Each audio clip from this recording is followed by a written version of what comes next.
Michael, here we sit on the precipice. We sit tonight on the cusp of the next generation. The so future close. is right around the corner. Future's now, old man. Yes. Are you excited? I am. Are you excited I'm for the very future? excited. I'm very excited. I think it's like the one thing in my life that I'm excited for. I think everything else is kind of like garbage right now. No, absolutely. But I'm really excited. The PlayStation's coming out next week. Like the controller came in from Guitar J, and it feels great in my hands. But I won't really know until I get to use the sucker. Until you actually get to like put it to a game. You know what? Those motherfuckers should have made that controller work on a PS4 so that you could have played That would have been nice, yeah. PS4 Spider-Man and just been like, it's the future. Just squint real hard at the TV and be like, it's like 4K. Loads so fast. It's the best. Yeah. You can pretend. You can pretend. Yeah, absolutely. I'll just paint my PS4 white. Yeah. It'll be fine. I don't know. I'm still waiting to see. I want to see if I can get a Series X on the launch day. Like I still have the money sitting there for like, can I get one of these? Because I know I'm going to end up with both of them, and it's just like I want it now. I want it now. You want the? I want it now. You want the golden goose now? I want it right now. I want it right now. And you know what else you're going to get right now is Rage Select Podcast here, Rage Select with me, Jeff. And I'm Mike. And I totally would, I kind of still want an Xbox Series X. Yeah. Even if Halo, might not be coming out soon. May have some issues. Would you settle for a Series S? Would you go for a Series S? No. No? Why? Because I want one. Okay, all right. Hey, man, I'm not arguing with that. Because I want that fridge. Yes, that Snoop Dogg fridge. Yeah, I want that fridge. Well, I tell you what.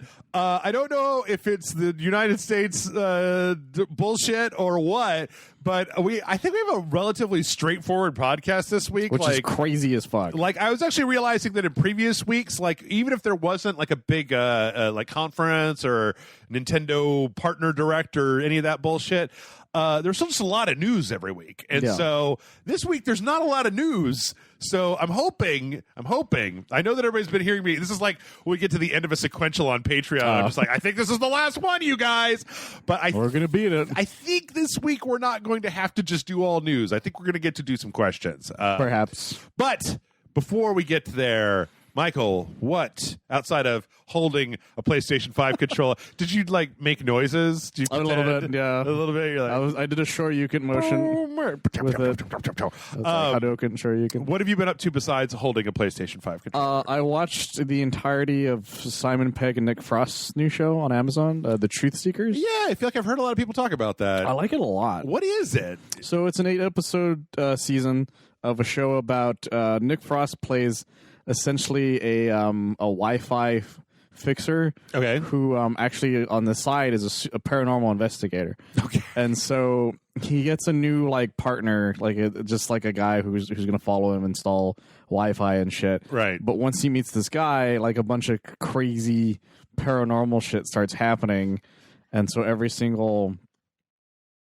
they'll go fix somebody's Wi-Fi, and then they'll be like, hey, so this supernatural ass thing is happening in the middle of them doing this kind of thing. At least that's how it kind of starts off. Okay, and then it has this overarching plot. Eventually, I think around 3 or 4. Is it good? It's really good. Okay, I like it a lot. It's British as hell. I'm going to say that right now because there's a lot of times where it's kind of dry, but it's also really silly.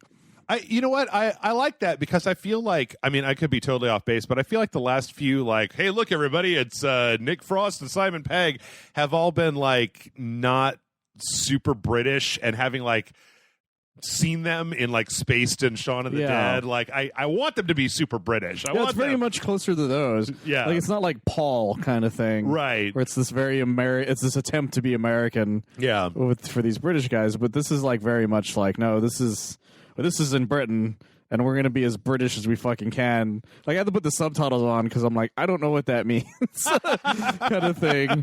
And there's a lot of great people in it, besides Nick Frost. Malcolm McDowell plays his somebody that lives with him. Nice. Simon Pegg plays his boss. Uh-huh. I don't know the names of some of the other actors and actresses, but they're all really good in it. Okay. But for the most part, it's only 8 episodes, half-hour episodes, and it's really, really good. What's it called again? Truth Seekers. Truth Seekers. It came out on Thursday, October 30th. Oh, I didn't actually realize it was that. I thought it had been out for a while. No, it came out, very, very recently. And I meant to watch it during October, but I forgot because, I was dealing with a new job. Yeah. Also watching some of the other stuff my roommate would want to watch here and there. Also finishing I also finished the Doom Eternal DLC. Oh, because I decided to do that. Wait, hold on. All right, before we go forward, Amanda and I just recorded our second part of that today. Is it just me, or is that shit hard as balls? Oh no, it's hard as fuck. Okay, I want to make sure that it's just like I hadn't lost all my Doom mojo, because I keep we're recording hour-long episodes, and I feel like there are these encounters. Anytime that the door closes and it's an arena, it's just like, oh, I'm gonna have to redo this 6 times, and it's gonna take 15 minutes to get through this one section. I redid most of the sections 9 times. Really? There were whole times where it was just oh my god, this is so frustrating. Yeah. I think the worst one took me 15 tries. I think that it's a testament to how hard that shit is, in that we were recording today, and I got stuck on this one area, and then I got stuck in the second area, and then we found the the Slayer Gate, right, with that challenge, and that was easy. It was the easiest. It was so easy. I was like, oh look, there's a big open arena with a bunch of jump pads and teleports, and I could get away from things instead of getting stuck between 2 boxes with 2 shield guys just Night at the Roxburying me back and forth. Have you gotten to the Spirits yet? I have not. Oh my god. Okay, I'm this is I guess a spoiler for it, but there's a new enemy type called the Spirits. Say no more. And they make enemies stronger. And the only way to kill them is one specific weapon with one specific modifier. Yeah. So if you used all of the ammo for that one specific weapon to kill it, you can't kill the spirit once it pops out. So you have to give it ammo for that. It was so fucking frustrating. Consistently, there were the bane of my existence. I'm not entirely sure about that DLC, but I wanted it's fun as shit. That's the funniest thing. It's hard as fuck, but I had to blast the entire fucking time. I think for me, it's one of those things where it's a lot harder for me to play and talk. Oh no, it's going to be impossible. I can't just zone in, right? I can't just go into the zone. Anyway. There were whole times I was talking to my roommate, and I knew I was like, well, I'm going to die now because I'm trying to have a conversation in the middle of this. And then it would happen, and I'd be like, well, fuck. There were whole times I stopped listening to him. He's in the middle of a conversation, and as soon as I was done, after yelling, oh, shit, oh, fuck, shit, fuck. And as soon as I was done, I was like, what were we talking about? I feel like my commentary on that one has been a little sporadic because there have been a lot of times where I've just kind of gone into full-on invective speaking in tongues. Also, Marauder glitched on me, and I couldn't kill it because it wouldn't flash. Yeah. Because they're everywhere in that DLC. Yeah. And this is the second one you meet. It literally, it glitched, so every time it got in my face, it never did the attack for me to kill it. Oh. So I had to figure out a way around killing it. It took me an hour. Yikes. Because it was the best I had done against that one specific Marauder. It was ridiculous. Well, I'm catching up on the Great British Baking Show, but I don't think anybody wants to talk about that. It's, at this point, I just need something gentle where they make a bunch of tarts, and then Great British Baking Show is the only reality TV show I've ever seen where whenever they have somebody leave at the end of the episode, everybody goes and hugs them and just hangs out with them for 20 minutes. They're just you're so good. We're so sorry. I wish you could stay, but somebody has to go. Oh no.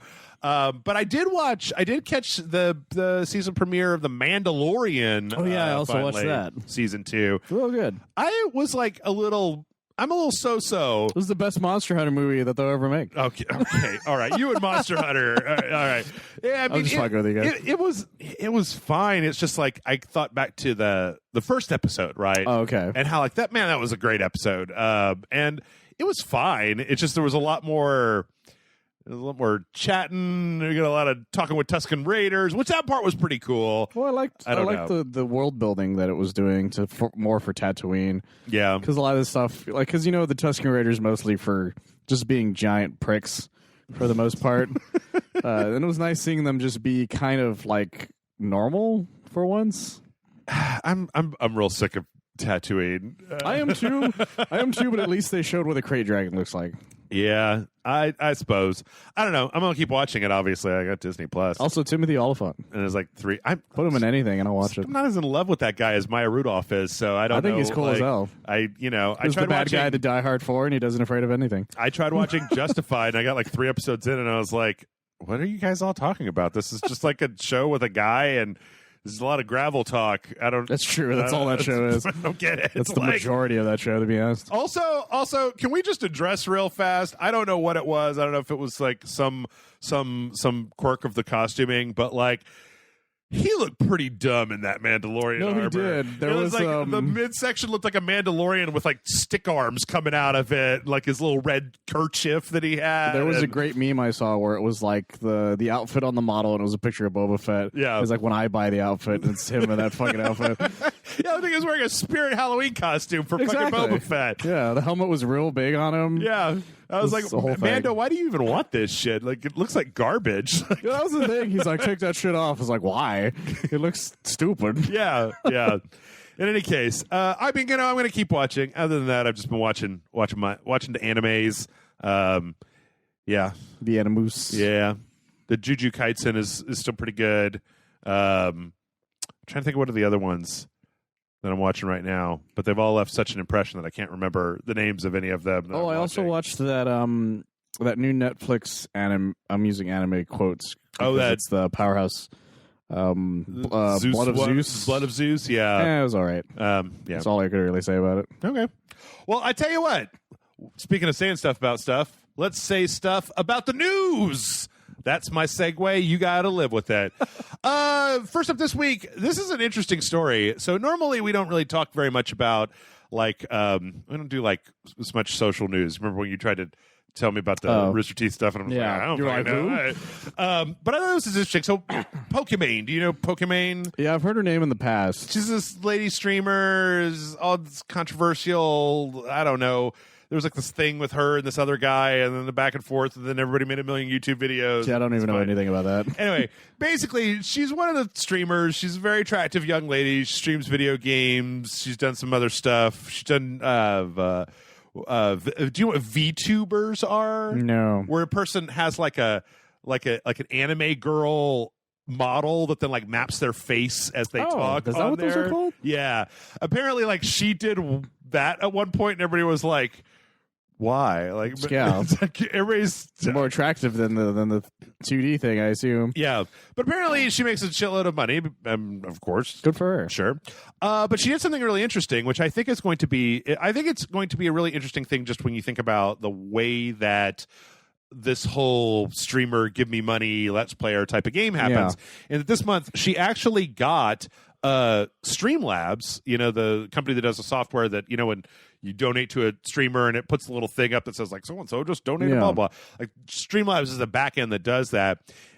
She got Streamlabs to give her the ability to cap the donation limit for her channel at $5. So you can give no more than $5. And then she said, hey, if you do want to give more money, go give it to somebody else. Go give it to somebody else that you watch and you like. Like, I'm doing all right.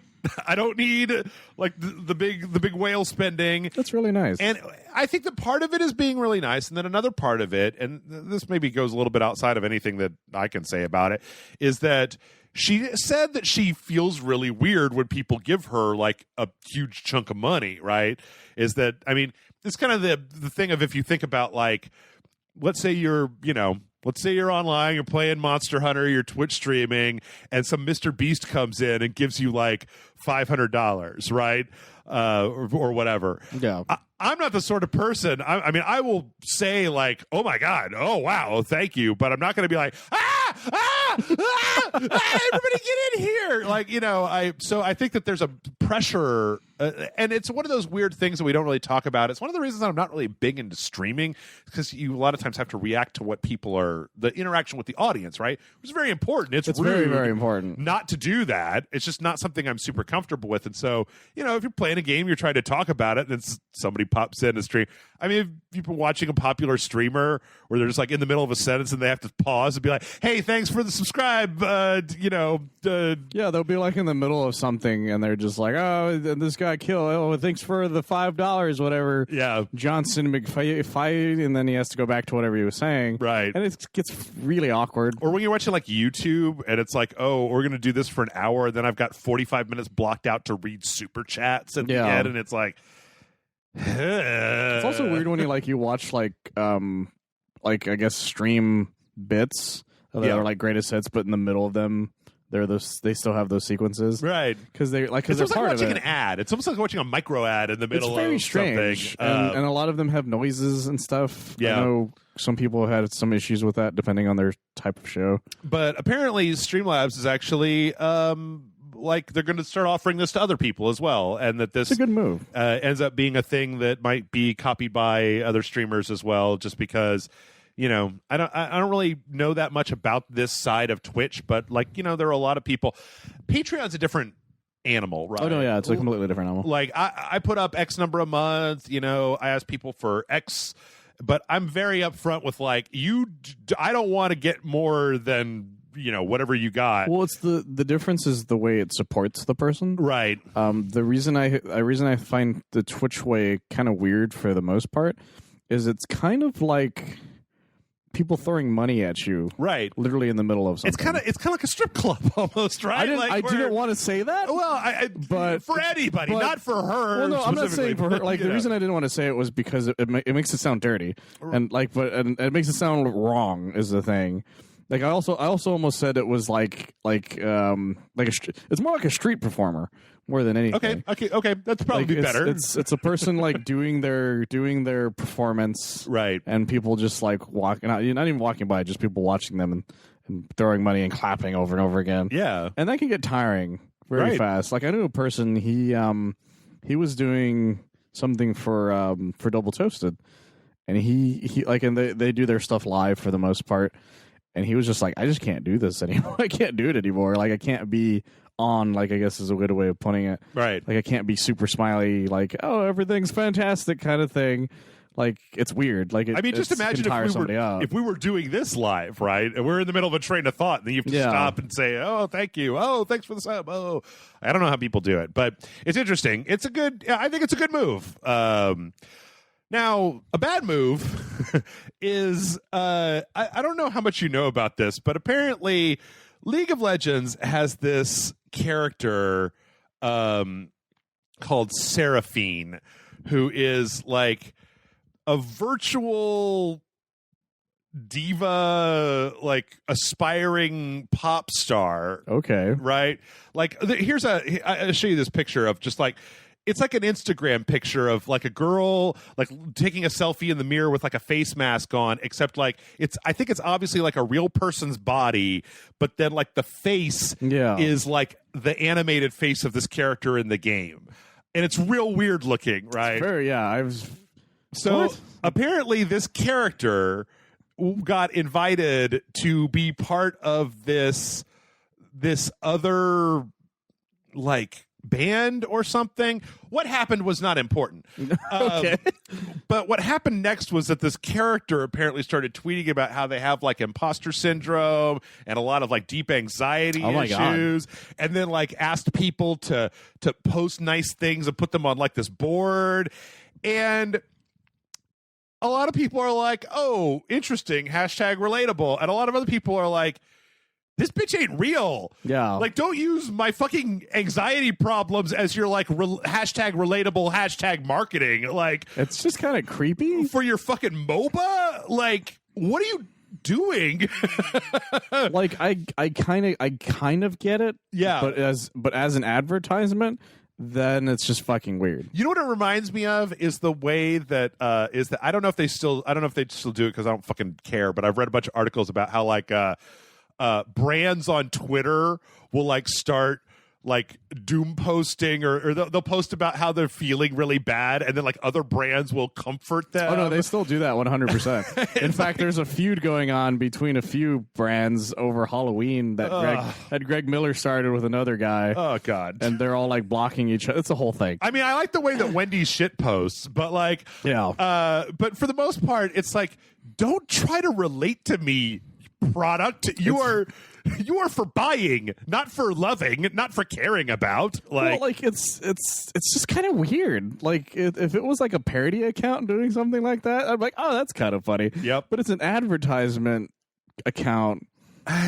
That's just kind of weird. Unless that person was having a mental breakdown and nobody noticed. I mean, well, apparently, like, her account, like the Seraphine account, is run by like an employee, right, at Riot Games. That's what I'm saying. Like, unless the employee was having like a breakdown and they just made it part of their character. Well, what's funny is that it's like the employee said in an interview a while back, like, oh, I like drawn on a lot of my own personal experience for like the way that I tweet with this character, but it's like, no. Well, yeah, it's still fictional. It's still fictional, but like if Hatsune Miku was on Suicide Watch, I would be like, no, that's not.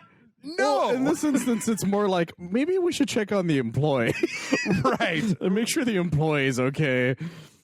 Yeah, I don't know. It just seems really weird to me. It's one of those things where I mean, like these pictures of a fucking cartoon character like taking pictures of the food they're eating and like it's neat. I'll give them that. Off kilter on the street, like I don't know. It's really really bizarre. That's a creepy picture. I think that might be the group that the character is like joining. It's freaking me out. In any case, yeah. So I'm gonna say boo. I'm gonna say boo to that. Yeah. I'm gonna say boo to that. Boo earns. The other thing I'm gonna say boo to is GameStop. Oh, I heard about this one actually. So, GameStop was running a TikTok dance contest among the people in their stores. Yes. This is one of those things where I'm like, I really hope that there's somebody out there who's never worked for a corporation before, because like this shit is 100% real and it happens all the fucking time. Oh yeah, this is not surprising in any shape, way, or form. Here's a quote of like the kind of setup for this: "Be creative, roping your team, and have fun with it. Don't worry, you can't look as bad as the event team does."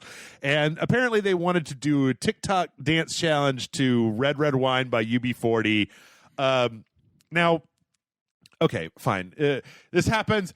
It would be a really slow news week for this to be the only part of this. Yeah. Because one of the things that you can win for winning this TikTok dance challenge is 10 hours of work time, not time off, but allowed work time on Black Friday.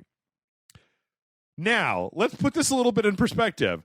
GameStop, according to a lot of internal reports, is like really strict about hours. Yeah. And it means that a lot of GameStops, that only have one person working there, that person's the manager whose salary, and like they just have to work all the fucking time. Yeah. But like if you're busy and clock ticks over, your employees fucking go home and you got to handle that shit yourself. Yeah. Like, so part of this was, I think, the idea of I think that the corporate rationale here was like Black Friday will be a big day. It'll allow people to make up like any of their dumb quotas. I don't know if they're still doing that. Oh, they absolutely almost certainly. But the idea that you're and so those 10 hours could be applied to other employees who could stay on longer, help out, and potentially get higher like sales quotas and stuff like that, right? But the idea that your reward for your creativity is the ability to work, oh please, Overlord GameStop, is, I mean, Michael, I'm not like communist or anything, but that's kind of fucked up. Well, the thing, it reminds me of when Sony ran the game tester thing? Yeah, and your reward was to become a QA tester, one of the worst jobs in video games. Like, ew. And they fucked that up hard. I remember that whole thing because Egoraptor was one of the contestants on that years ago, and they voted him out early, and the whole viewership dropped immediately. I don't know. It's real weird to me, and I think that I was really hoping. I mean, I don't want anybody to lose their job, but I was kind of hoping that the quarantine was going to kill GameStop. It almost did. It got really close. Really hoping that was going to happen. I know the thing that makes me more frustrated is the rest of the first prize. Yeah. Like one of them is just like $100 gift card to something. Let's see. Winning store will get an Echo 8 and Echo Auto. a $100 Visa gift card, and 10 additional labor hours to use during Black Friday week. Here's the thing: do they just get one Visa gift card among them? like, why would any of them want to do any of this? It sounds well. Obviously, okay. That's where I go into the whole like. This is obviously one of those things where your manager's like, "All right, guys, come on, we got to fucking do this." Oh, 100%. There's like one guy that works there that's super into it, and everybody else is just like, Jesus, Gene, I got to go home in 10 minutes. Like, yeah. I got one shot at this. Like, he's the guy in the video who's in the back who's, like, clearly only moving, like, one of his arms, right, maybe. Right. And that's a maybe. Yeah. So, but the good news is the story has a happy ending, Michael. What happened? Because I don't know if you saw it today, but they canceled that shit.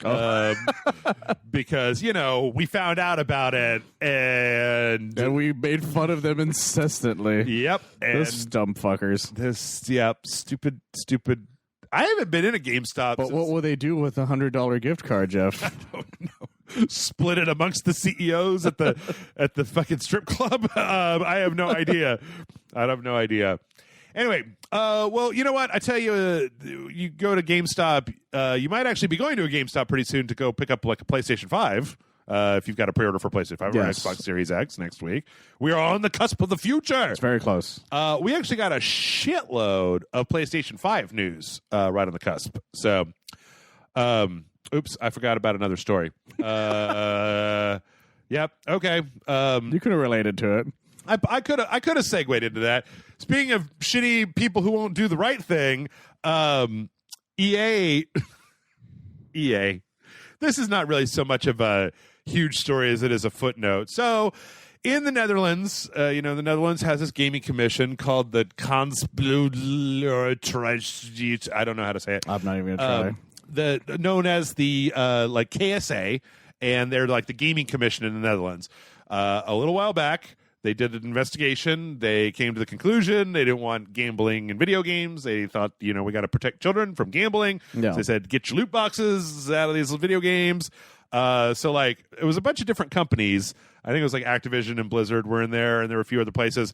But everybody complied, except for EA, who, like, appealed their decision, and they went to another court. They argued back and forth. The court upheld the original decision, and EA is now, like, continuing to try to go further because they specifically want FIFA microtransactions to remain in the game. It's their cash cow. It is. Like, and I think that this is one of those things. I mean, I'm not gonna go off and talk about like America and shit, but like the freedom for EA to get your kids hooked on gambling is not a freedom that I feel like needs to be upheld. Yeah. Right? Like, no, of course. We got to have the gambling for the children. We have to get the children exactly the rush of dopamine. Think of the children. Right. When they open that pack and they get that like rare card and they get that super big rush in their brain they can't understand, like, because they're fucking infants and they don't know. Like, we need to get them. That's our right to get your kids like all fucked up on gambling and shit. Use right? up your credit card and such. There was another story that I didn't even put on this list that was like I don't know if is EA NBA 2K? No, it's 2K. That's 2K. 2K put out NBA 2K21, and like for the first 30 minutes that the game was out, like one of the most popular basketball characters or characters, one of the most popular basketball players was like not in the loot tray, like he wasn't in the mix. It was in the pool. So like anybody in the first 30 minutes of playing this game who was trying to get that person was literally just throwing money away because it wasn't possible to get that person in the first 30 minutes. That's fucking ridiculous. So I say, go Netherlands. You've legalized marijuana. Now legalize not gambling for children. That'd be great. Yeah. Very cool of you guys. And, EA, just fucking chill out. It's one country. Like, it's the Netherlands. Like, how big is that? Like, Montana? I don't know. Probably not the size of Montana. There's only two things they hate in this world. People who don't pay for their microtransactions and the Dutch. That's right. I just don't know how you could be so shitty about this. Anyway, speaking of games that are on the PlayStation 5, PlayStation 5 got a bunch of news. Yeah. Michael started out with an 11-minute video showcasing this into the Spider-Verse suit for Spider-Man Miles Morales. Oh yeah, this thing is sick as balls, man. it's fucking great. So the main thing is that it's animated on the twos, like in the movie. So it's got this kind of like jerky quality to it that works really well. There's a couple of like punching people and like getting like thwacks and stuff. Yeah, it has all the onomatopoeia stuff that they had in that movie. Yeah, for like when you attack people. And the most amazing thing is that it's a suit mod, so you can put it on any of the suits. Oh, that's cool. So like, and so you can also turn it off if you don't want him to be, Spider-Verse like animated. Yeah, because it is kind of jarring.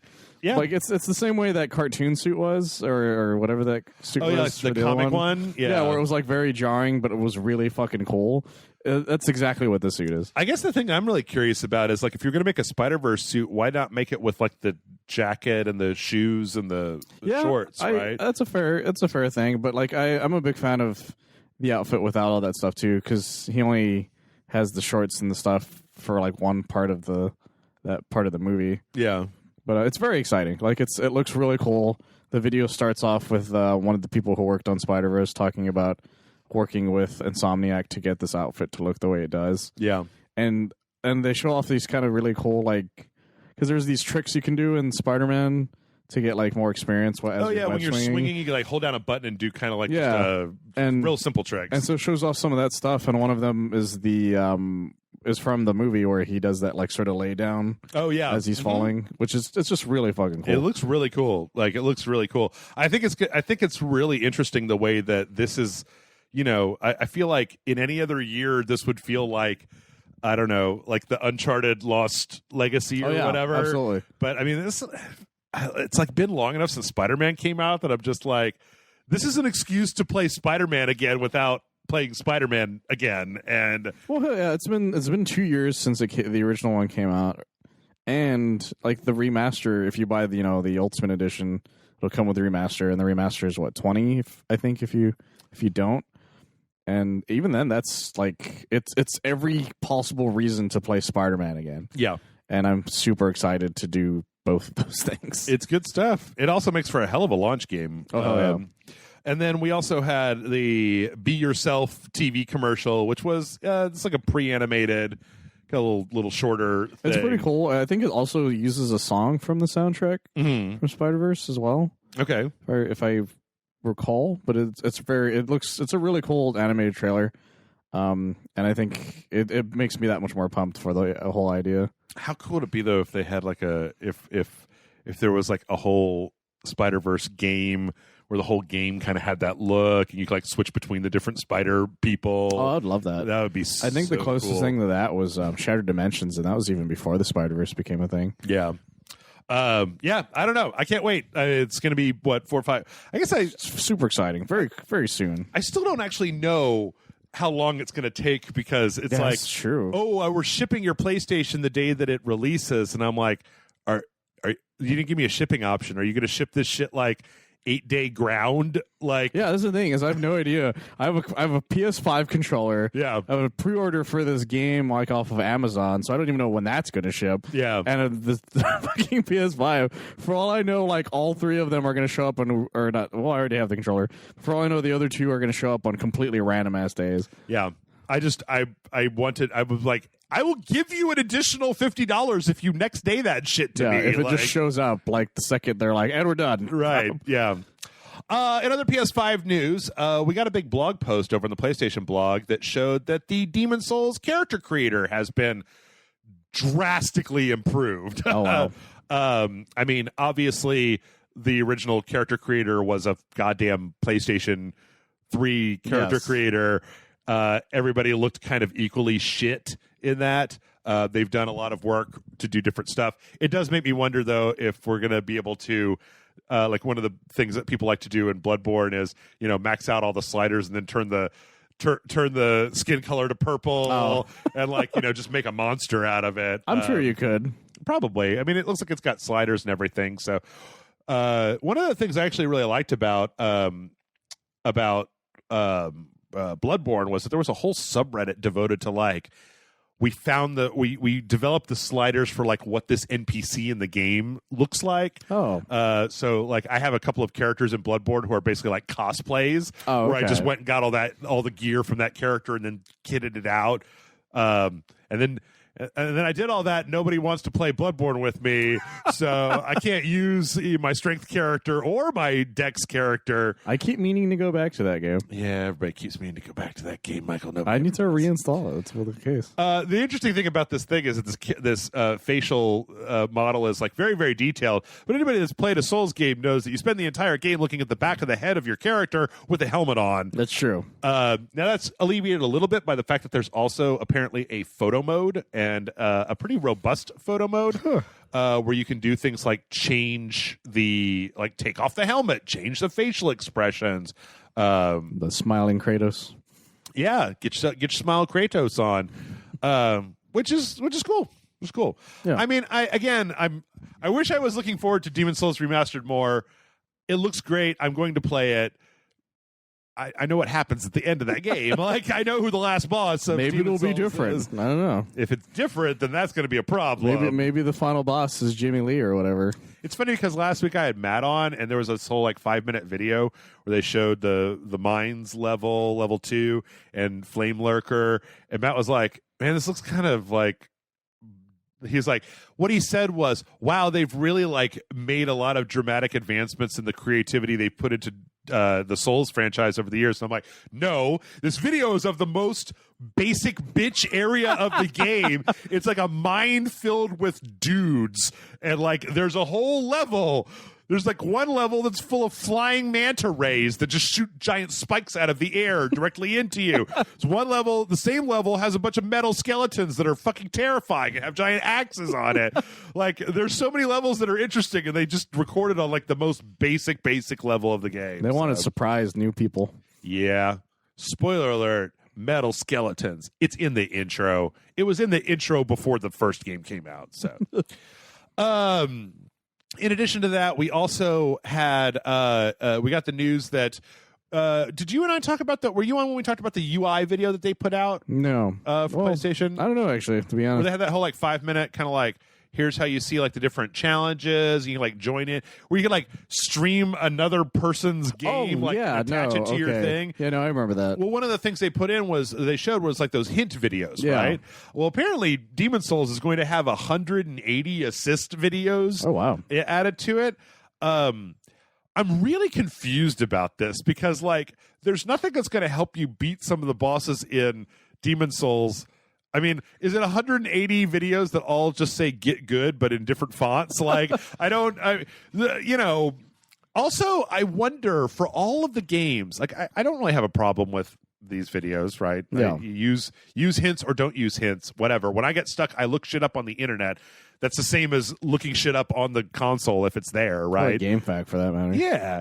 But like Demon's Souls is like one of the only games where I'm almost like, I kind of feel like bashing your head up against this game until you don't want to play it anymore is like part of the process.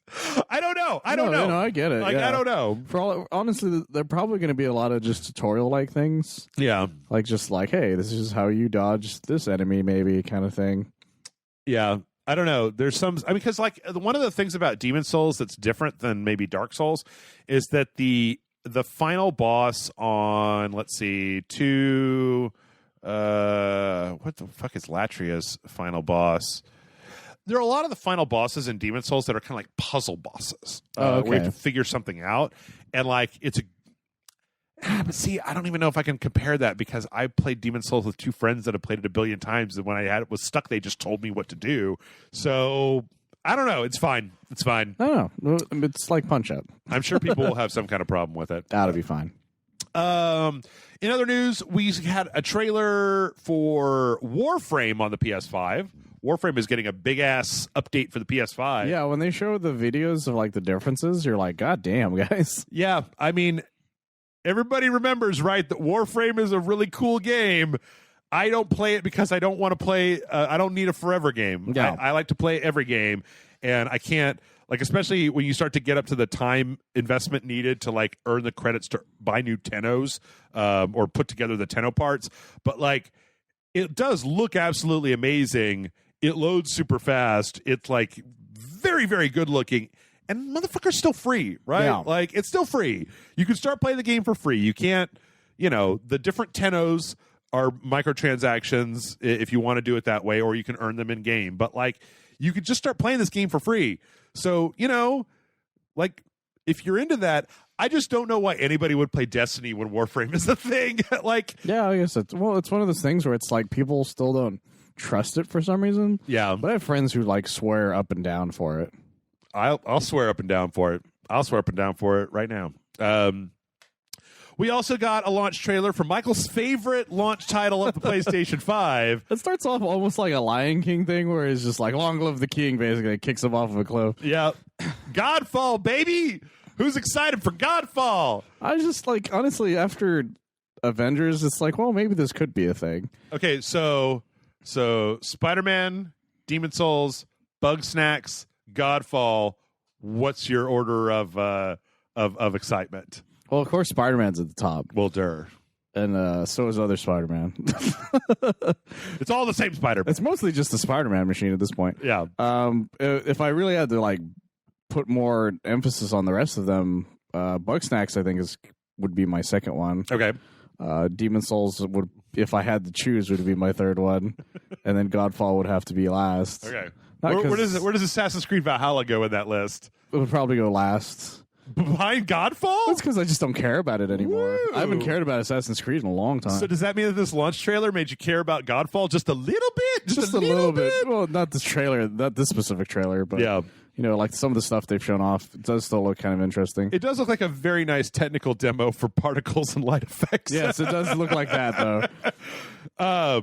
Yeah. I don't know. I mean, like, I was telling Michael before we started, I have a GameFly account. I'm probably going to try to get this off of GameFly because out of all the launch games, this is the one that I want to send back and don't want to keep. I have a feeling it'll probably end up a lot cheaper afterwards. I bet it's going to end up like Destiny or like well, Destiny's not a bad thing where it ends up on a lot of like PS Plus sales. It became very free very easily. Right. There's like a starter edition with the first quarter that you can try for free.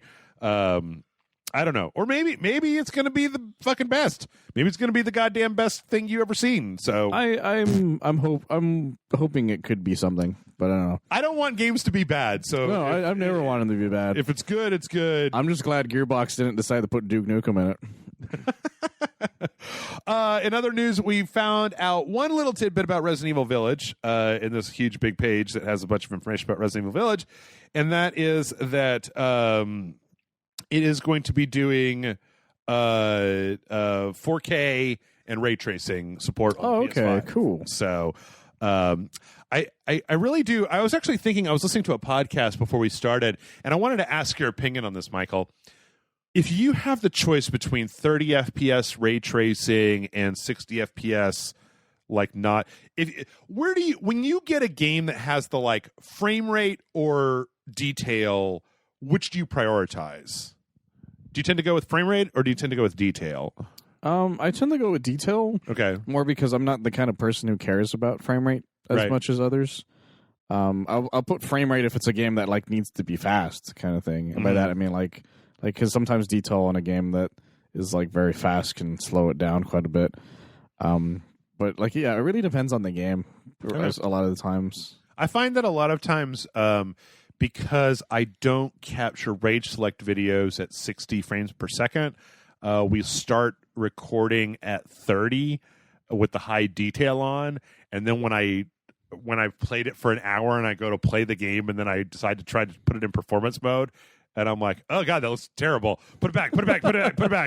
Yeah, I think it Avengers it in the detailed mode first, and then I put it I think in FPS but I put it back to detailed because I liked it better. Yeah, I don't know if it makes that much of a difference. It really depends. It's the thing. Let's see. We also got some PS4 upgrade news. Ben Studios basically said that Days Gone is going to be 60 frames per second, dynamic 4K, and save transfers from the PS4 to the PS5. So anybody who still cares about Days Gone, you could totally play. I do love that Friday GIF they put on there. Oh, yeah. Chris came over and he was like, I've been playing Days Gone. And I'm like, yeah.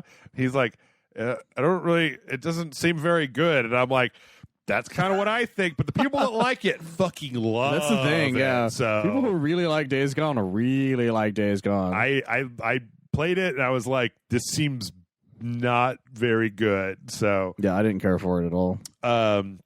We also found out that, speaking of Days Gone, that if you pre-order Sackboy A Big Adventure, you can get a Days Gone, Death Stranding, and Ghost of Tsushima outfits for Sackboy. It is good to see that Sackboy is still doing the little outfit stuff for That's kind of fun. all the different games. I don't know if this goes on to, or if this, I got to go to like the tweet.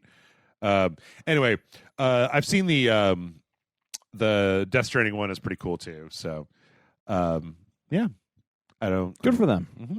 I remember how I was like, one of the reasons I don't like Sackboy anymore is I was like really excited that they put like MGS4 Sackboy costumes into Little Big Planet. Oh yeah. And then I downloaded them and then I put them on Sackboy and then I played the game for like 12 minutes and I was like, oh right, it's still a Little Big Planet. It doesn't make it into a stealth action game. It's just Sackboy looks like Solid Snake now, and he goes, ah. Yeah, I remember there was a Ghostbusters outfit, and I did the same thing where I was like, yeah, and I'm like, wait, why am I playing Little Big Planet? Right. Let's see. We also found out that Ratchet Clank has been confirmed. Ratchet Clank Rift Apart is not going to be on the PS4. Oh. So I think that makes sense considering the based time. on what they want to do. Yeah.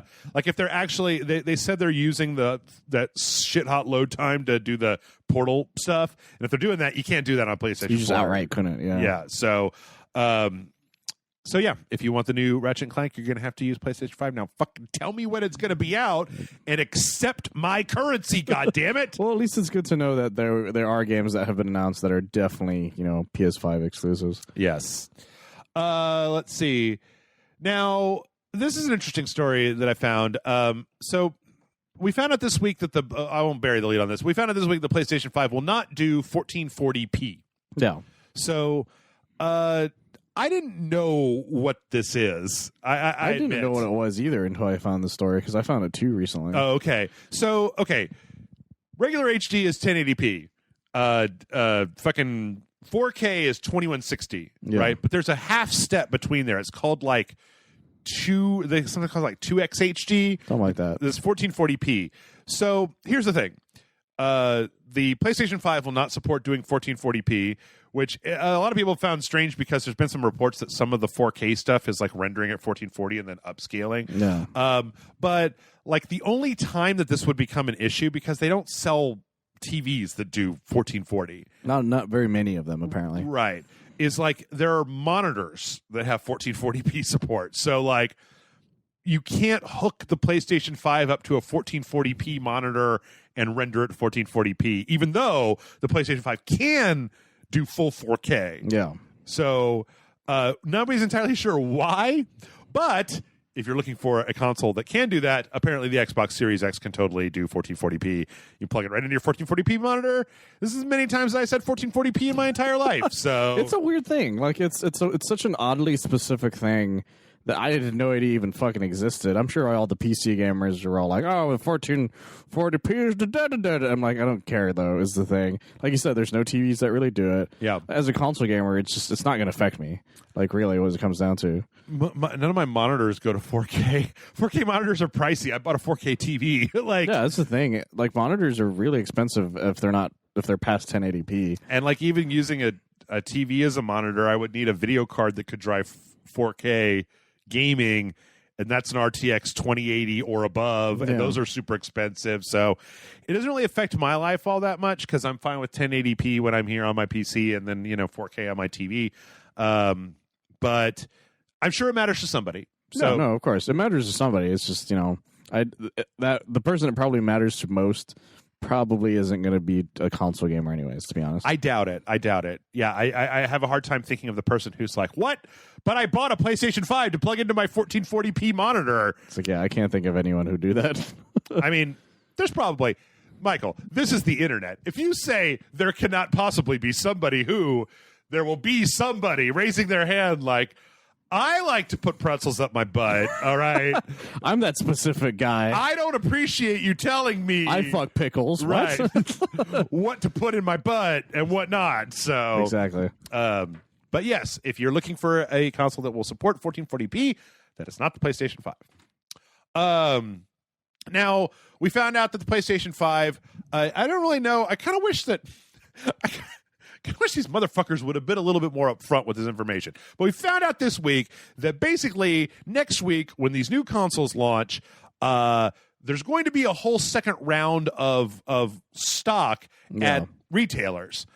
However, Sony announced, I don't think that Microsoft has done a sweeping. I know that we have a story about like certain retailers, but Sony has announced that they will not be allowing any in-person PS5 purchases. So like Best Buy will get a stock back in, but Sony is saying we do not want people to be like, you know, grouping up together and breathing on each other and then like going into a Best Buy and standing really close to each other to buy one. So they are trying to put all of this online. So when the retailers do get more, they're still going to be online, which I feel like unfortunately means they're all just going to sell out again really quickly. No, absolutely. That's one of the main issues with this sort of thing. Because I remember I heard about Target doing it. Yeah, and that's how I didn't know that everybody else was going to do it.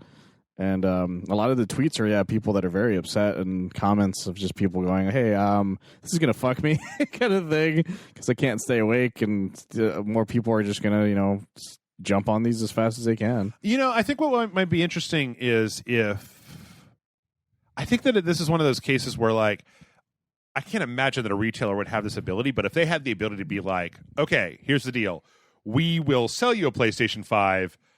But you have to come pick it up at our contactless pickup at the store, because that would keep people from getting them shipped all over, right? Because like the local Best Buy is only going to have X number, right? Well, from what I hear about the Target one, I think that's exactly what they're doing. Oh, is it? Okay. It's that you buy it and then you come get it.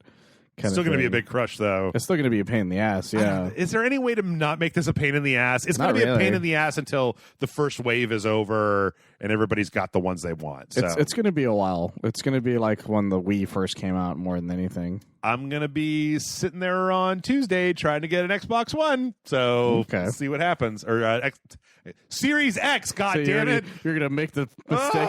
It's a rookie mistake there. God, I even reported on that story.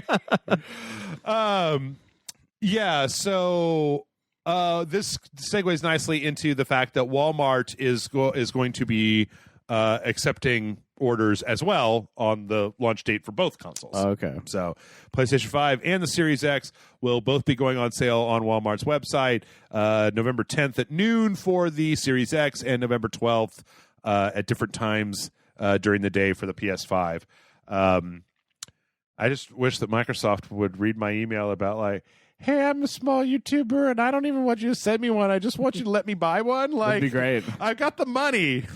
I keep seeing some of my favorite money YouTubers and stuff being like, they gave me an Xbox Series X. I'm like, I fuck hate you. Go fuck yourself. I hate you so bad.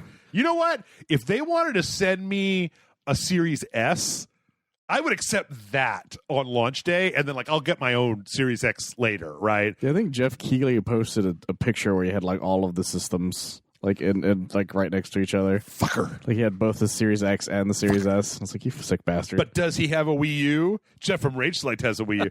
Does he have a Rage Select personalized NES? Because I fucking do. Probably not that one. Yeah. I don't actually have any NES games, but I do have an NES. I'm sure we could find one. Could buy you Blues Brothers on Nintendo or something. It's a Raspberry Pi. I've got a Raspberry Pi. You can put that in your Nintendo? I didn't know that. So, in other Xbox Series X news, 343... Okay, so Halo Master Chief Collection, I think it was last week, got the news that it's going to be 120 hertz, full 4K upgrade on the Series X when it launches. Apparently, a lot of fans have been asking, though, okay, but what about ray tracing? We want ray tracing in our old Halo, which I will be clear, I don't want to sound like I'm mocking. I'm only being dramatic. I'm not mocking because I've actually seen like old games where somebody hacks in ray tracing into old games, and it does make them look significantly better. Oh, that's interesting. Well, apparently, the fans have been asking, and Matt Hole, one of the senior producers, that's an unfortunate name, said, I'm personally excited to see what we can do with the power of this hardware in the future. The complexity and scope of the Master Chief Collection poses unique challenges that I am still learning about, but I love the opportunities it offers for how we can roll out new features or enhancements in the future. One thing I've already learned here is the team listens to community as a crucial element to our planning. I love that, and I'm excited to see what we can do together as a team. So basically, like, they didn't say yes, but they basically didn't say no either. Yeah. And, like, I don't know if this is the sort of thing where, like, I feel like if they can hack it in, I mean, you know, current Halo is on fire right now. So, like, I didn't realize that the director walked away. I didn't realize how bad Halo Infinite's development was. The second director walked away. Yeah, I watched, I think it was the Inside Gaming talk about, and they started listing everything, and I was like, oh my God. Yeah. I thought that demo was fine. I thought it was fine too, but after seeing all that, I'm like, maybe this is going to be bad. Okay, look, I know you're a Halo fan, and I'm not trying, because everybody knows I don't give a shit about Halo. I'm not trying to cast aspersions, but, like, Halo fans don't, to me, seem to know what they want. No, it's true. That's the thing. I've had people ask me, like, what would you want in Halo? I'm like, Halo? It's like, I don't know what else to tell you. Good. Make it good. Make it a good one. Honestly, like, I just need, like, my main thing is I want a story that, like, I can be invested in. Because Halo 5 story was just bad. It was my biggest issue with Halo 5. Space cops want to arrest Master Chief. Yeah, but I didn't know. The Ancients. I barely knew any of those space cops' names. The Spartan 5 program is running. Is that what it was? Was it 4? No, I think they were. Yeah, I think it was 12. 4 was the last chunk. Okay. Because Master Chief is 2. I don't know. And then there were the 3s. Yeah. And then, the 4s. Okay. Is Buck a 4? Maybe it's a 5. I have to look into that later. Okay, great. You do that, get back to me. I'll be over here on the edge of my seat. I don't know. Would you, I mean, obviously I think, you know, they're not going to make you pay for it, right? It's going to be a free upgrade. Yeah, it's just an update. You would probably go back and replay Master Chief Collection with ray tracing turned on. Absolutely. 120 hertz at 4K. I would love to see what Halo 3 looks like with ray tracing, especially a lot of the sequences, like the big, like, epic sequences. Yeah. I'd love to see what those look like. Now, you did hear, right, that they're not doing any enhancement work on 5, right? Why would they need to? Space cops. 5 is bad, guys. We also found out that, so Xbox Series X comes out in a couple days when you hear this podcast, and Jedi Fallen Order is going to be on Game Pass that day. Hooray. Yep. Question mark? A lot of people like that game. That's true. The people who really like that game really like that game. I didn't care for it, but... Me, you, and John were just, like, shrugging as hard as we could. Yeah. We were just like, I fucking don't get it. Like, it's okay, but I don't think it's nearly as good as everyone else said it was. I think that I have this thing, Michael, where if you punch me in the dick enough times, I will, like, quit presenting my balls to you. And the thing is that this is Star Wars. Star Wars has been a dumpster fire since the prequel trilogy. It's been for quite some time, yeah. So, like, everybody's like, oh my God, season 2 of The Mandalorian. And I'm just like, I mean, I've got Disney. I guess I'll watch it. Like but, it a you lot. know, I feel like people were just excited they got to play a game with a lightsaber in it after 2 Battlefronts. And then before that, remember, there was nothing. Star Wars Connect was like the last game. Yeah.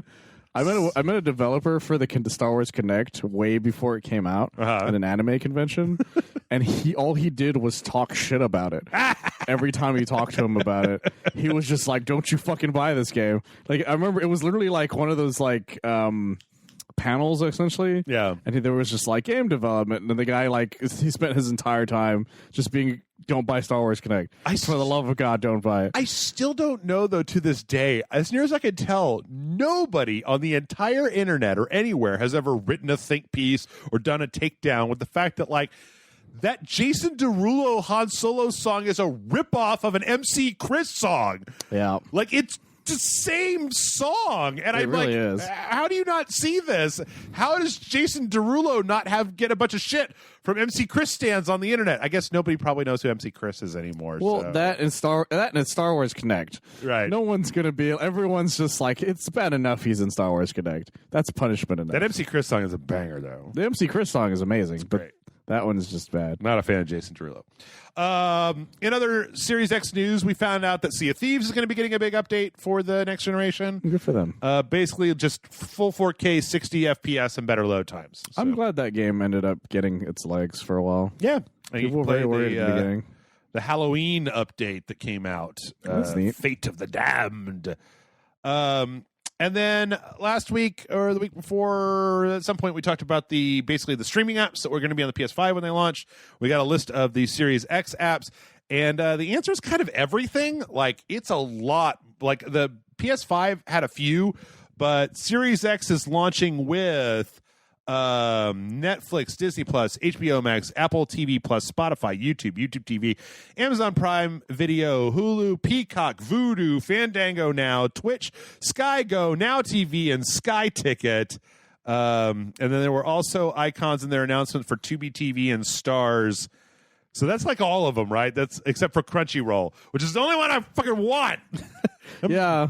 That's the thing I'll always say about Xbox, even though, like, you know, we mocked them incessantly for it when they first made the Xbox One. Yeah. Is that they're so focused on entertainment outside of games that they put every possible app on it, no matter what it was. Also, I don't know what it is, but like Crunchyroll runs like dog shit on my PS4 and it runs great on the Xbox One. Yeah, so that's the thing. I have no idea what that is. Yeah, they really focused heavily on their entertainment side. Yeah. And you know, and then this world, you know, it's actually not a bad thing anymore. Yep. Just don't put a cable box feature in it because nobody needs that. Nobody needs a DVR anymore. I know. Yeah. Let's see. We also got some interesting news about the Xbox Series S. So, okay. One thing I don't think I've talked about that much on this channel is the storage on the new gen consoles. Yeah. So, like, it was confirmed that the PS5 has like a 1 terabyte drive, but I think only 864 gigs of that is available to use. And then I think on the Series X, it's a little bit more than that. It's like 970 or 802. That's much less. No, PS5 has 664 gigabytes of usable space, and the Series X has 802 gigabytes. But we also found out that the Series S, which only has a 500 gigabyte hard drive, is only going to have 364 gigs of usable space on the launch drive. Oh boy! So I don't know if they're going to want that same. I have not seen anything about storage expansion on the Series S, but like on the Series X, it's $225 for a 1 terabyte expansion. That's crazy. And like for the $300 Series S, what are you doing? It would be better for your money to buy the Series X at that point than it would be to buy the expansion for the Series S. And we don't even know what the expansion options are for the PS5 yet. We do actually. Oh, really? In that teardown video, they had. What I mean, like actual price and buying. I think they announced one. I think they announced one of the NVMe or NVMe. Are you having a stroke? I'm trying to be sure. The drives, the SSDs. I think they announced one that was compatible with them, and that was less than the Xbox the Xbox expansion. I'd have to check because it's not in an enclosure. It's not like a modular piece. It's just like a drive. Oh, okay. You have to take the thing apart and put the drive in because it's just an expansion slot. Oh, okay. We'd have to look into that. Anyway, you might need an expansion slot when Call of Duty Black Ops comes in, because we got the amount of space that you will need on the consoles for this game. PS4, 95 gigabytes. Xbox One, 93 gigabytes. PS5, 133 gigabytes. Oh, my God. Xbox Series X/S, 136 gigabytes. That's half of the fucking Series S's thing. Now, this combines with a story that we had a little while back where apparently, like, fucking Activision has finally seen fit to let you, like, you know, not install zombies mode to save some space, like if you just want like the campaign. But like, oh good God, like somebody pointed out the difference in size between the PS4 and the PS5 like installation of Call of Duty Black Ops is like almost the size of Spider-Man. Oh my god. Like it's almost the size of the entire game of Spider-Man. Fuck me sideways. Because Spider-Man's like 50 gigs. Something like that. So like you could fit 2.5 Spider-Mans into the installation for the PS5 Call of Duty. That's fucking crazy. Yeah. That's ridiculous. Like, I don't know what they're doing over there. It's all that Ronald Reagan enhancements. That's right. You don't know how many gigs Reagan's face folds, you know. Absolutely. We gotta get the eye crinkles just right. That was 4 more gigs right there. Like 4 gigs just to say, tear down that wall. Yeah. Mr. Gorbachev. Yeah. We had to render his jelly beans. That was 4 more gigs. Another render is Alzheimer's. We had to get the vocoder to say Gipper. That was like 2 gigs right there. How often he says Gipper. That's how you know it's realistic. The idea that we're adding up, it's like, 40 gigs was just Reagan. Just Reagan. Just Reagan. 40 gigs were. It's all Reaganomics. That's how it works. Yeah. Well, you know what? Let's do one more. We're not going to get through all of this, but let's do one more, and then we'll come back, and then we'll still have time for some Spent questions. it all on Reagan jokes. Too many Reagan jokes. We also got some information about Starfield, which... Oh, yeah, that's the thing. Goddamn Todd Howard. Like, they said they don't want to show off any of it because they don't want to like pre-hype people because it's so far on the horizon. And then they went and talked about like the tech that was being involved with it.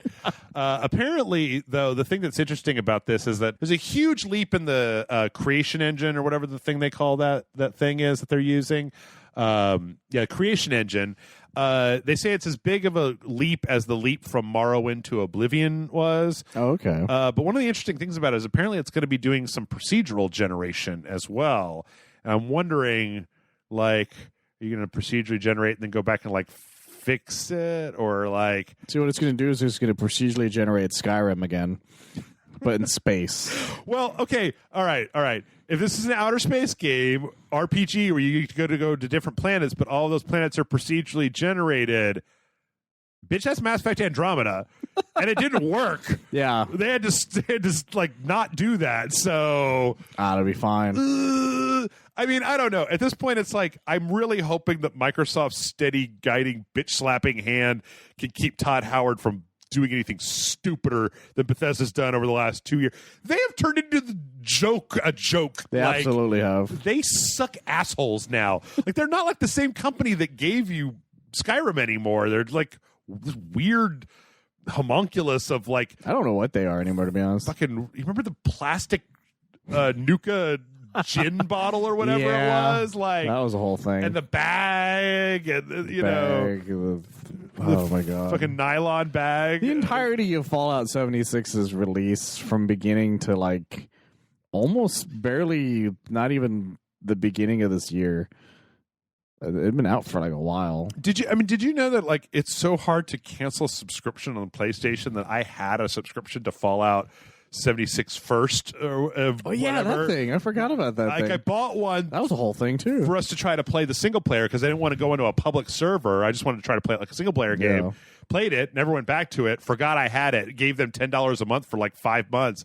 And then I had to look up a fucking FAQ help article on Sony's website to figure out how do you cancel a subscription to something on the PlayStation. I remember that game sold so poorly that I remember seeing that game store where they were selling the Xbox One that comes with it. Yeah. And taped to it was another copy of Fallout 76. Have them. Yes, have some. They're like, have 2 of them. We don't fucking want this shit anymore. Yep. All right, with that, we're going to go ahead and take a break. When we come back, we're going to finish up. We don't have that many more stories left to go. They're going to go pretty quick. And then we're going to answer some questions. So everybody stick around. It's the future, bitches. It's the future.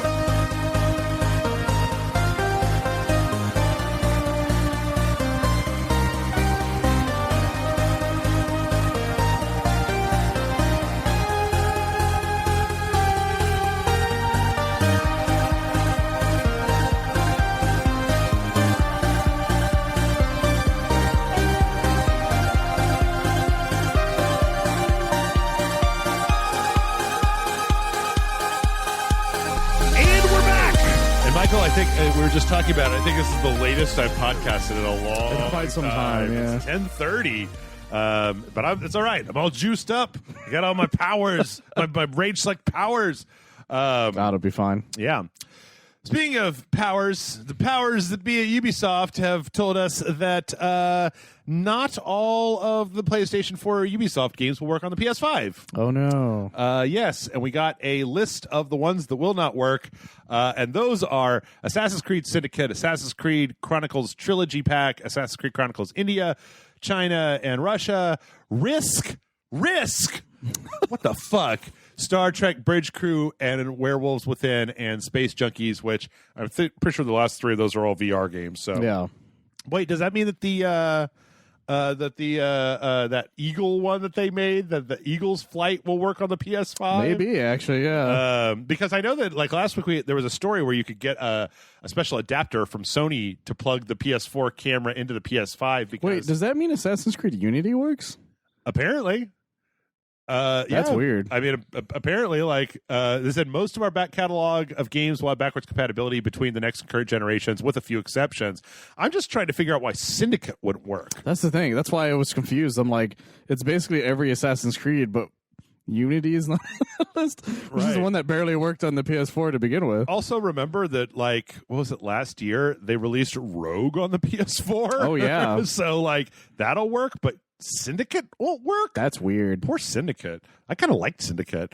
I did too. We also found out that apparently PS4 save files for For Honor, The Division 2, The Crew 2, and Just Dance 2021, and the Prince of Persia Sands of Time remake will all migrate if you decide to go to the new consoles. Hooray. So you can take all your hot Just Dance moves, get them over. I still don't know if we're going to have a Just Dance this year. I don't think we could. I've thought about, so some of you all will come over here and hang out with me, and I was thinking we could like record one at a time, but then I'm like, yeah, but like I can't get Grant over here, so yeah.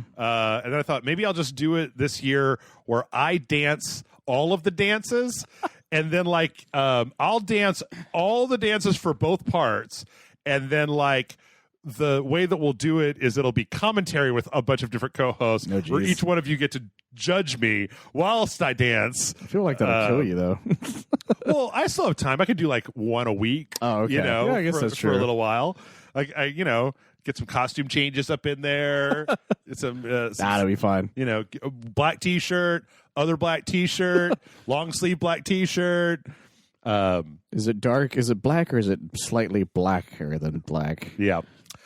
In other news, your favorite game of all time, Marvel's Avengers, had some news this week. Michael doesn't actually really like Godfall and the Avengers. I just like to. I actually really do kind of like the Avengers. Oh, okay, all right. I do like. I try to like Avengers. There you go. You're like the only person I know who's kind of. I'm kind of the only person I know in general who still plays this game. Yeah.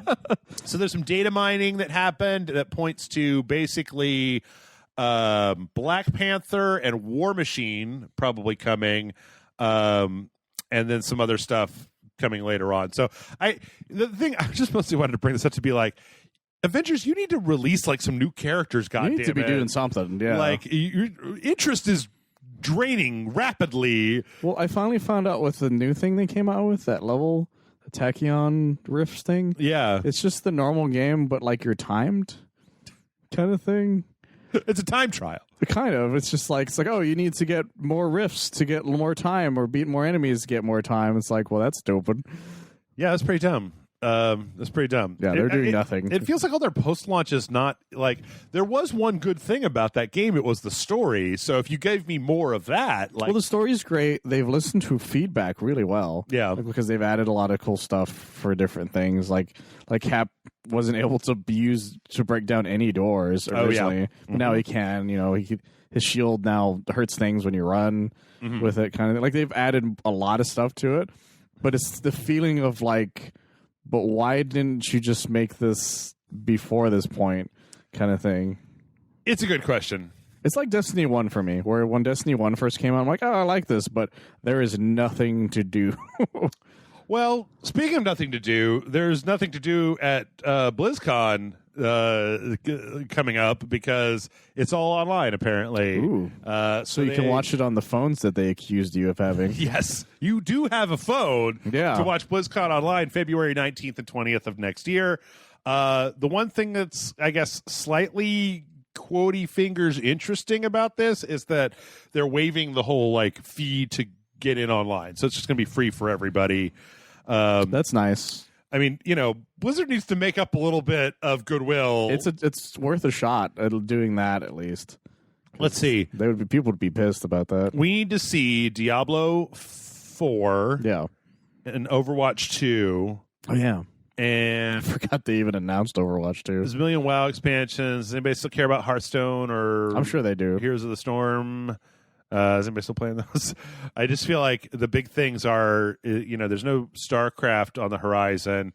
They wouldn't announce StarCraft 3 before they put out either Diablo 4 or Overwatch 2. Were they working on something with WoW recently?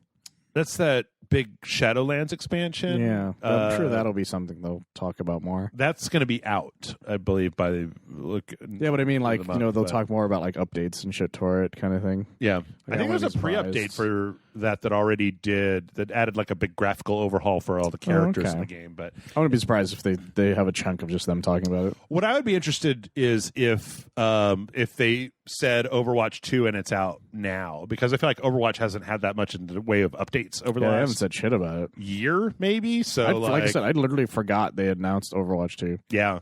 I mean, the only thing that we've talked about has been like new Halloween costumes and like so I don't know. It'll be interesting to see, they've kind of dug that. What would be interesting? Okay, I think I know. What would be really interesting is if during this BlizzCon they announced a free update to Warcraft 3 Reforged that redid all those cutscenes that people wanted. Oh. Maybe. I don't know. I don't know. They got time on their hands. Yeah. Let's see. We also got, speaking of updates, we got some updates for Among Us, which I don't play. It's fun. Have never played. Yeah. Not super interested. I'm not a big fan of the find the traitor kind of games. I did it. We recently did it for one of us last Friday. Uh-huh. I was the imposter the first 3, and I won all 3. Oh, okay. Because I was a murder machine. Look out, everybody. So apparently there's some stuff that's being added. There's some options you can put on for like anonymous voting to kick people, colorblind support. Apparently there's some like wire matching puzzles where they're putting some characters on the wires instead of having to like see the colors of the wires to put them together. Oh, okay. And a few other things. That's nice. That's Among Us. Pretty big stuff right now. I'm not playing Fall Guys, not playing Among Us. It's very popular. And I get it, though, is the thing. Like, I actually like watching people play Among Us because it's interesting to see how people try to get away with things. I don't even really know how to play it. I've never even watched anybody play it. It's really, it's really super straightforward, and it's really easy to get into. And I think it's the most fun if you play it with a lot of people you know. Yeah. I think. Because I tried it with like half people I knew. Randos. And I was just like, I hate this. Like, you have to really know everybody to really enjoy it. Okay. In other news, From Software acknowledged the existence of Elden Ring. This is what counts for news these days. Hooray. There was a tweet last week where they were talking about Sekiro, and they said, we've released an update for Sekiro. Thanks so much for all of our players who supported it. And they also said, we also greatly appreciate all the enthusiasms and support shown for Elden Ring, our next dark fantasy action RPG. We hope you all look forward to it. Michael, who would have thought that a project that George R.R. Martin was connected to would take a long fucking time to make any progress? It reminds me of when everybody still asks if Tekken Cross Street Fighter is still a thing. I keep forgetting that never fucking came out. It never came out. Never came out. And they never said it was canceled is the other thing. Yeah. They've never said it to this day. Still working on it.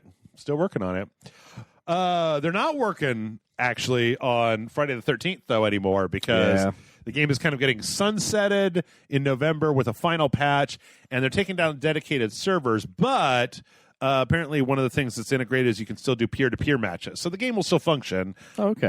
It's just not going to be the dedicated servers. And also, apparently, they've got like some double XP event that's just been running, and they're just going to leave it turned on. So all XP is double XP from now on. Good for them, I guess. I don't know, man. This company, like, remember they're the same ones that made Predator Hunting Grounds that came out this fucking year that like nobody plays. Which is a shame. So, I don't know. I just don't know that if asynchronous multiplayer is really. Has there been a big success story with asynchronous multiplayer? And I guess like Among Us is kind of asynchronous. Is an asynchronous, yeah, a little bit. Well, not as much, I think. Like it is very similar. There was something like Dead. What is it? The other one that's Evolve. Similar. No, not Evolve. The Deadlight one. Oh, like Dead by Daylight or whatever. That one's really popular. Yeah, actually. that one is really That one's popular. hella popular. Yeah. Okay. And Friday the 13th was just that, just not as as many things to choose from. Yeah. We also got some trailers this week. We got a 6-minute trailer for Monster Hunter Rise, which strangely enough, like this is the video on the Monster Hunter like YouTube channel, and it's at 720p. Like, I don't understand that. Michael didn't get a chance to watch this. I did. You got like some palamutes, which are the dogs, right? Oh, okay. That you can ride, and apparently they act as like AI that will attack for you during matches. They showed off a little bit of like the bug snacks, the little bug lines that you can do to jump up on top of stuff. This whole section is kind of just like fighting one of the monsters. It looks The greatsword looks a little faster than I'm used to. Yeah. It looks very, very Monster Hunter. I don't know how much I can really say that's different. It's there was a lot of things being said that I can't really comment on because I don't play Monster Hunter. Do you have any concept of how different this is going to be from Monster Hunter World? It looks very much like a return to old Monster Hunter. Well, it's it'll probably be, from what I hear, it's supposed to be like kind of a mesh between the two, or it's going to be like a lot more hard. Oh, sorry, not a lot more harder. It's going to be harder compared to World because it has a lot of the other stuff that was going on in the original Monster Hunters. But also here it tries to add a lot of the quality of life stuff. Okay. So I'm hoping that like Geralt of Rivia. I know he was in World, if I remember correctly. Yeah, but good skin for him, right? Yeah, he was one of the outfits you could get as well as his weapons.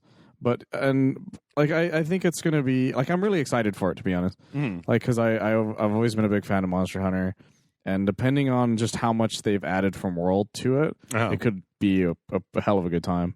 Okay. I mean, looks like a fully functional video game. It looks a lot like what I would have expected in a world where Monster Hunter World never existed. Absolutely. And it was just like, here's the next one, and it just reminds me a lot of what that would look like. So, but enough about things that only appeal to Michael. Let's talk about things that only appeal to Jeff, like Melina. We got a full Melina. Yeah. A full Melina, like one of the little videos where it shows Melina's doing some stuff. Melina's kind of brutal, man. And also she's got this weird outfit where it's just like she's got like a karate gi top and then just like panties. Like, yeah, she may as well have assless chaps, basically, like bloomers or something compared to everyone else. Yeah. I do like this outfit that has her with the Khan helmet because she was the Khan, right? In MK10, she was until horrible things happened to her. Yeah. I don't know. She looks really irritating. Apparently, she could turn invisible like Reptile now as well. Oh, jeez. Which I'm like, yay! Teleports and invisible turning. They went out of their way to not put Reptile in this game. And they showed. You know what, though? I'm going to say her fatality was a little weak. It is a little weak, especially after seeing Rambo's fuck off, like, scary as shit rip throat. Like, her like, vital attack is so gory. It is pretty cool. And so crazy. But, like, the fatality they showed here is just, like, she does this spin and turns into this big, like, saw blade and then just, like, cuts the character in half. And it's like, I mean... It's fine. It's something I suspect Blanca would do if he was allowed to. Yeah, yeah. But Melina's going to be in Mortal Kombat. Couldn't be happier. When my PlayStation 5 comes out, I'm definitely going to be putting Mortal Kombat. What was the expansion called? Like Ultimate Edition? Yeah, I guess so. I thought it had like a name. I thought the story expansion had a name. But in any case, you're talking about Aftermath. Aftermath, yeah. I've been nothing but happy with Mortal Kombat, to be honest. No, of course. I've really liked this version of Mortal Kombat a lot. I don't play it as much as I did Injustice, but Injustice 2, that is. Yeah, Injustice 2 was really good. It was so good. I found myself playing MK11 as much as I could try, but it's still one of those things where it's like, if I don't have anybody to play this with, it starts to get a little old. Yeah. Yep. Let's see. I didn't even let Michael watch this trailer, but there was a trailer for the third Desperados 3 DLC called Money for Vultures. I only bring this up because I forgot last week when I was talking about. Oh, this is a good question. I've been asking a lot of people this question. Like before the new consoles release, right? Like, what is the best game you've played in 2020 before the deluge of new console stuff? Like to date. Because I was looking at my list, and one of the things was Desperados. I really like Desperados, but I stopped Desperados 3 on the last level and then just never went back to it. And then last week I went back and beat it. And then I found out I bought the season pass. So it had these 3 bonus missions that you could play, which is pretty cool. Off the top of my head, Doom Eternal would be, I think, one of the best ones I played this year. Okay. Hades would be another one. Mm-hmm. Have you played Hades? Have you been playing Hades? I haven't been able to get a chance to go back to it with the way my schedule is, but I playing all that Avengers. Well, no, I actually haven't touched the Avengers in a little while. Crash Bandicoot 4, I think, is really, really good. Oh, yeah. That one plays amazingly. Yeah. It's just hard as shit sometimes. You went all in on that one. Yeah. In any case, the third Desperados 3 DLC is out, and if you've not played Desperados 3 fucking owns. It was pretty cool looking. We also got a trailer for Pray for the Gods, which is a game that's been I believe in Steam Early Access for a while, but apparently it's coming to the PS4, PS5. This just straight up has a lot of Shadow of the Colossus DNA in it. Yeah. It looks like there's some other enemies out there, but like there's also fighting these gigantic titanic beasts, and they have like the same fur that you can climb on that the monster or the Shadow of the Colossus monsters had. But just because it's doing that doesn't mean nobody else is making climb a giant monster killing them games. So at least not anymore. Yeah, there was a time where people kept trying to Castlevania Lords of Shadow. Yeah, and it didn't really work out the same way. And there was that Extinction game from 2 years ago. Oh yeah, horrible. They took the team that made Killer Instinct and made them make that piece of shit game. Yeah, that thing existed. Amazon really does not have a good track record with making video games because they shut down that Crucible. Was that the other one? Right away too. And let's see, we also got a full-on gameplay trailer for Destruction All-Stars. Michael, I'm curious to know, what did you think about this? Well, I'm interested in the idea of it, but I'm also not interested in the idea of buying it. I guess it's like I like the idea of it, but it's not something I see myself really all that excited about. Like, although it could end up like Rocket League, where I didn't really like the idea of it, but a lot of people did and just got hooked on it. Yeah. So I could see it, maybe ending up like that. That's why it's kind of Rocket League-y. Well, isn't this? I mean, they announced that this is going to be on PS Plus, right? Yeah, I think so. So you're not going to have to pay for it. Which I think is a good move. Because I remember when Rocket League first came out, it also wasn't something that you had to pay for. Yeah, and then you did for a little while until it became free to play. I don't know. This is a weird one. I've never been the biggest fan of vehicular combat. It's very stylish and cool looking, but I just don't know if the moment-to-moment actual gameplay is going to appeal to me. The issue is it just makes me want them to make another fucking Twisted Metal. Even after that last one? Well, like, because it's one of those things where it's like, it's been a long time since they've made one. Yeah. Just like find a new studio and then see, maybe they can make something creative with it. Was the last one a PS3? Yeah, it was a PS3 game, I think, if I remember correctly. So they totally skipped this whole generation when they drove the Sweet Tooth truck out on the stage at E3. Yeah, people thought that it was going to be that, and then nothing. Yeah. Let's see. And finally, we got a trailer. So Dark Pictures' Little Hope came out, and because of the way that they do it, we got a trailer for the next one that's coming in 2021 called Dark Pictures House of Ashes. This one seems a little bit different than what we've seen before, especially as it kind of starts with some like military, like the main character seems to be this lady in the military. Yeah. I feel like the previous one's focused an awful lot on the whole like team aspect, and this one seems like it's focusing a lot on one person. Well, with what we've had so far, like it seems to be one person, but who knows whenever it finally comes out. Also, isn't that a Pazuzu statue from fucking Exorcist? I think it is, actually. But it's funny because the trailer also reminded me of that Amnesia game we played. Oh, yeah. It's a desert and cave kind of thing. Devil caves. There's not any like weirdo Cthulhu spaces, though, in this That we know of. that we know of. True. And there's no check the baby button. Yes. So yeah, that's that one's coming out, and it's coming out in 2021. Let's see, a couple quick things to wrap up. This is a headline I didn't think I was going to be reading this week. Apparently, there's enhanced editions of Bloodrayne 1 and 2 coming to Steam and GOG next week. That's a name I haven't heard in a long time. Yep, I think I'm going to have to put them on something, Patreon videos. I don't know. Oh, jeez. Bloodrayne is amazing. Yeah, She's they a were, vampire. yeah. There's a part you're fighting Nazis, and there's literally you can like jump up on a guy, wrap your legs around his waist, suck the blood from him while shooting dual MP40s over their shoulder at other Nazis. And I'm just like, I mean, yeah. Like, yeah, the Bloodrayne games were very popular. Yes. The movie, not so much. So this is Ziggurat Interactive is putting this out, and it's got new graphical interface, 4K, up-res stuff, a little bit better lighting and controller support. So, hey, Yeah. that's good. You know, That's cool. So if you never played Bloodrayne before, or I guess the last one was that weird side scroller that came out like a few years back. That was a while back. When was that? Was that in this story where it came out? Anyway, we also found out that I probably should have led with the fact that Far Cry 6 and Rainbow Six Quarantine have been pushed back a little bit. We were supposed to be seeing. I know Far Cry 6 was supposed to be coming out in like February, I think. Oh, I didn't realize that. And it's been pushed back into like the first quarter, which starts in like, was it like March or April? Something like that. Of 2021. So, yeah. It's not too bad hell of a long of a wait. Yeah. I mean, unless it comes out at the end of the first quarter. Yeah, I guess it's true. I'm sure it'll be fine. Yeah, it'll be fine. We'll see how it goes. All right. We also have a few fun things this week. So apparently, I didn't know this, but a bunch of Minecraft fans have made like the entire world of Avatar. Oh my The god. Last Airbender, and it's like this weird RPG server. It's called Four Nations Minecraft, and I didn't know about this until I saw a story about it on Polygon where they had like this trailer where apparently like they're literally like role playing the Avatar story.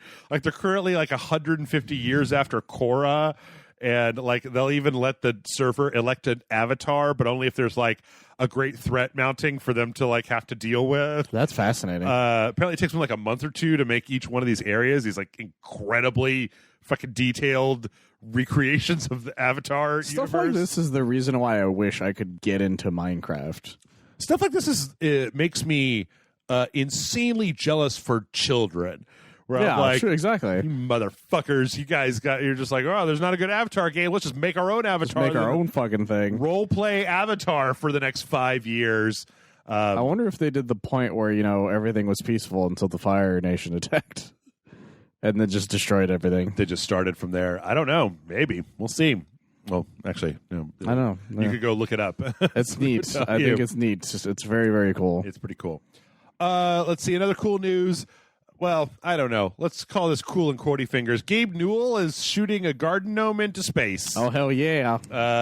So apparently this was a thing in Half-Life Episode 2. There was an achievement where you could carry this gnome. My friend got fucked over by that achievement. Oh, really? Because he brought his he brought his account over to my Xbox, and it fucked up mid switch, and he forgot he did that. So he worked because that achievement's ridiculously hard to get. So you have to carry it through this whole level. And he finally got that achievement, but since his account wasn't technically on his Xbox, it didn't.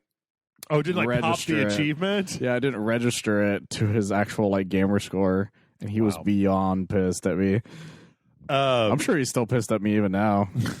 That was like 10 years ago. So there is there's this company that is putting up some satellites, and basically he's putting this gnome on to go up with the satellites. That's amazing. And get launched into space. They're going to be live streaming it, and Gabe Newell is apparently going to be donating $1 to this children's hospital in New Zealand for every person that watches live or within 24 hours of takeoff. So That's fun. Yeah. Also, Miguel, if you're listening to this, I am so sorry about it. Also, Gabe Newell, how about making some more Half-Life games? That'd be great. Portal. How about another Portal game, for fuck's sake? You guys got Half-Life Alyx. How about fucking Portal Chell? That's already a thing, but I don't know. Make it. They just got to make more gnome games. Yeah. That's where the money is. And last but not least, when it comes to the news, this is really funny. So, okay, I don't know. Headline. I don't know if you saw this this thing, Michael. No. Okay, so Watchdogs Legion, you got the people, right? They're walking around the streets. And they've got like their profession, a little blurb about. Oh wait, them I and think I stuff heard like about that. this. And it's kind of just random. It's kind of just randomized. Yeah. So somebody posted, this was on Kotaku that I found this, and it's like it's scanning a person. And the person is a pediatrician, and the blurb about them is ended personal relationship with patient. Oh Jesus! And it was like, Um, no. Let's not recruit them. No, I love the person that took this picture on Twitter. They just their message accompanying this was you are a what and did what? So Yeah, it's just like goddamn guys. yeah. Also, I'm not playing. I decided that I'm not going to play Watch Dogs Legion until I get my PS5 because Okay. I just want it to run a little bit better. I hear a lot of meh things about it. Yeah, that's kind of what I've heard too. But who can say? Let's see. We have time for questions. There's finally time, Michael. There was time now. Let's see. I have a pantry moth question. Okay. My pantry moths are mostly gone. I've starved them. I threw away everything and I put Okay. everything in vacuum sealed containers or plastic. You guys should have saw them at their sealed peak. stuff. They were fucking everywhere. Yeah, I think there might still be some in there, but I think that it might just be that there's like a really long lifespan where they have to Yeah. like hatch their new young, and then they have to all starve to death, and then they have to die. And Yeah, basically. so let's see. Whiskey Circle of Hal life. writes in and says, "Hello, Jeff and Michael. Strangely, I have also been dealing with pantry moths for about a month now. Here is my horror story. They entered my home either in an oatmeal bag or in a plastic sealed container of pine nuts. I threw out the oatmeal as soon as I saw the moths in it. A week or so later, I was cooking dinner in the near dark and almost put my hand in the pine nuts container. Luckily, I saw just in time that it was swarming with caterpillars, after which let's see. I boiled the whole container with its living content. Jeez. The battle wasn't over, though, as they spread to my hazel, amandel, and old intact walnuts. Last week, I discovered eggs and webs on my lasagna leaves, and this week I discovered webbing and caterpillars in my cacao, Doritos, and unopened spaghetti spices. Oh, Jesus. The horror. The horror. Afterwards, I cleaned out my storage closet again with chlorine and froze my pasta for the coming 5 days. On to the question. You get a Bioshock-sized recording device with an audio log sent to you by mail. It contains this message. This is addressed to me. Hello, Jeff. I am one of your loyal Patreon listeners and got taken to Rapture. Please help. Here are the coordinates to a working bathysphere. Will you and or your co-host come and help out your loyal fan, or would you rather boringly go to the popo? Kind regards, Whiskey Hal of Flanders. I feel like they've been trying for a long time to get me in one of these like logical conundrums. Let's see. Would I go to Rapture? Kind of depends on the Rapture, right? Like Is it like pre everything's fucked up Rapture? Or is it like post everything's fucked up Rapture? I mean, even if pre everything's fucked up Rapture, you still had like Big Daddies walking around with little mutant children and fucking Sandra Cohen throwing weird meth parties and shit. I also feel like I wouldn't have been, allowed into free Rapture, but I'm never sure about that one. Yeah, because everybody's dead for the most part. Well, I don't know. I would probably do it. I'd go to my brother's house, ask him for his guns. Go to my dad's house, get that Winchester, and then go to town. I think I could probably do it without murdering anybody. I'm not saying I'm going to murder anybody. I'm just saying I'm going to shoot somebody. Okay, you know what? Here's the deal. I would write back. Self-defense and whatnot. Write back, re-record a message and throw it back in the ocean, see what happens. I will go if I can get the telekinesis plasmid. I don't want any other plasmid. I don't need any other plasmids. No other plasmids. Just telekinesis. That's fine. I can do it with just telekinesis. Actually, wait, fucking Bioshock. Of course I'd go. They've got fucking resurrection chambers in Bioshock. It's true. I could get killed 1 billion times. They'll be like, here comes that guy again. And I'll be like, I found a bunch of pointy shit. Ha ha. They're like, that didn't hurt. Shoot him. But then I'm like, fuck. All right. What if I like flick a Big Daddy in the face and then like run towards a bunch of slicers? They don't come back to life, but I come back to life. Yeah, that's true. And then I'd find out Circus of value and everything. Yeah. Oh yeah, we could go. We go tear all the speakers out of the fucking ammo banditos. Yeah. That'd be the first thing I'd do. Oh my god! Find every single one and destroy the. Why can't you shoot the speakers out of the ammo banditos? Those guys suck. Yeah. I don't know. I would probably also end up destroy. I'd probably end up on a. That's the thing. Is I'd probably go to rescue the patron, and then end up on a quest to destroy all the Circus of Value, so I didn't have to hear that fucking like, get your cravings at the Circus of Value. I'm sure it would just end with get some money, buddy. I'm sure it would just end with you taking over. Yeah, it's my Rapture now. My Rapture punk. Has anybody ever gone down to like where the oppressed working classes in Rapture are, and to be like, listen. Andrew Ryan is a dick, and so is fucking Atlas. And who's the other guy? Who's the baddie? I can remember Sander Cohen, but Frank Fontaine. Yeah, Fontaine. Frank Fontaine. Do you guys not see that Frank Fontaine is Atlas? It's the worst Scottish accent I've ever heard in my life. I love the running gag we had in our Let's Play where we didn't believe that Atlas was a separate was just Frank Fontaine. Yeah, at the end where the main character was like, Frank Fontaine, you give Atlas back to me. Tell me where Atlas is. Tell me where he is, God damn it. I mean, I feel like it would be pretty easy to dick around in Rapture if you were immortal and also not being mind controlled by a fucking weird undersea gangster man. Like, you just throw stuff at people. Like, I don't understand how their society worked when everybody could shoot lightning out of their hands. It was a weird. Like, what was the point of the bees one? After a while, it's like, why? I feel like would everyone need bee hands? Wasn't every one of the little videos for it? It was always just like, what if that robber comes into your house? You're gonna need to hit him with the bee hands. Yeah, but a lot of them they were just like, what if your friend's just fucking with you? Light him on fire. It's right. like, what? Yeah. Are you a wimpy shrimp? Shove a bunch of ice in your friend's face. It's like, what the fuck, guys? Yeah. I think I could probably take that place over. And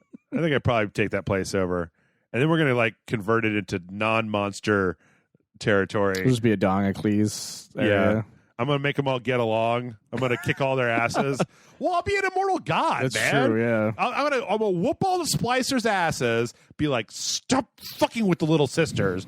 And then I'm going to go to the Little Sisters. I'm going to emancipate them, maybe. I don't know. I can't decide yet. Depends on whether or not Frau fucking what's-her-face is there. Oh, okay. But the first thing I'm going to do is I'm going to whoop all those splicers. I'm going to be like, you're going to take these wrenches. You're going to fix this fucking place. Fix it. It's leaking all over the place. It's full of crap. And then you guys are going to clean this whole place from top to bottom. Spit shine this motherfucker. Yeah. If you don't, I'm going to pick one of you up and throw them at one of the other people. You're not going to have any good times. I'm going to take Andrew Ryan's golf club and just beat you to death with it. Just yeah. So yeah, I would totally go to Rapture. I'd fucking run that place. Somebody wrote this in, and I wasn't quite sure how to read this. It was like there was a news story a while back that was like, Amazon says that you don't actually own any of your Prime Video content. Yeah. I didn't actually read the article, but I think I read the headline and I was just like, well, yeah. I mean... Yeah, that's the argument somebody made not that long ago for games, actually. It's been that way for games for a long time. Yeah, but that's the thing. That's why I wasn't surprised by it. Where it's like, it's always Was it Steam, I think? It's always been this idea that it's like, oh... You're buying a license to play the game. Yeah. You don't own the game. Yeah, it's literally the exact same thing. Yeah. Like they came to the exact same conclusion about Amazon Video stuff. Yeah. And so all the video people lost their shit because they're like, oh no, I paid for it. And all the gamer guys are just like, first time kind of thing. Because it's just like, we've been told this multiple times to our faces. Yeah. Kind of thing. If they can get away with it, they'll cheat you any way they can. What was their explanation for why PT wasn't something that you could get again kind of thing? It's like, well, it was a license that they don't want anybody to use anymore, so you just can't get it anymore. Like, they have that ability. Yep. I've just kind of gotten to the point now where I'm like, I don't care about anything to the point where I need to have 24/7 access to it. So, if I want to watch The Matrix, I'll be like, is it on any of the streaming services? No? Okay, I'll rent it for $4. Like, I don't need to own The Matrix. Yeah, there's a lot of movies that I don't mind not owning. Like, I still love physical media, which is why I have so many, physical video games. and I try to buy any DVDs that I might have on physical. But even then, I don't really care enough to do that much anymore. You remember a little while back, Michael and I was trying to find all my PlayStation 2 games because I bought a PlayStation 2, and I remember Michael was here, and I was pulling out those big 500 CD books and just like going through the hundreds and hundreds of dollars worth of DVDs that I don't ever fucking touch and don't give a shit about. You literally forgot you had like half of them. Yeah, I mean, I actually know that I have them, but it's like, do I want to go find my DVD of A League of Their Own, or just like, is it on, or did I really even want to watch it that badly in the first place? Yeah. Like, I don't know. I could watch the fucking, what's that, Trial of the Seven thing on Netflix that I wanted to watch. There's plenty of things out there now, to the point where you barely even need to own anything. Yeah, I mean, there's a point to be made about like the things that bother me are things where the access has been cut off, like the Scott Pilgrim game, right? Yeah. But even the Scott Pilgrim game, hey, it's going to be available again, right? Like, I feel like on a long enough timeline, you can get access to a lot of different stuff. I guess there's a lot of because the issue comes down to accessibility. Yeah, there are plenty of things that came out DLC wise, game wise that you'll never get again, kind of thing. It's also worth remembering. I think I talked about this on a previous podcast of just like, I own all of my PS2 games on physical media, but like the hoops I had to jump through just to plug that into an HDMI TV and to have a functional PlayStation 2 with a functional memory card and a functional controller, like a lot of times the hardware is going to go out of, like I wanted to play for the Asylum this year, this old ass game that Jason talked about a long time ago, and like I couldn't get it to run on Windows 10. It's a Windows 98 game, and it just fucking wouldn't install. Like, I couldn't make it run. So I'm dreading the day my 360 just outright dies because I'd have to figure out how to get some of the games that are on there that you can't buy anymore. Yeah, because I have the Marvel vs. Capcom re-releases for 1, 2 on there, and you literally can't buy either of those at all. Like, again, like you have to just hope it's still on the account and re-download it. And then, I mean, it's like, it's worth remembering, just so that we're not only talking about video games, that like somebody explained to me, I don't know, like Brian Salisbury or somebody a while back explained to me, like, so, there were movies, right? And they put all those movies on VHS. And then they went from VHS to DVD and left a shitload of movies behind that you cannot get on DVD. And then they went from DVD to Blu-ray and left a lot of those DVDs behind because they didn't sell. They weren't worth doing a transfer. Yeah. So, that we're constantly like losing stuff and then regaining access to it. I think archival is really important. 100%.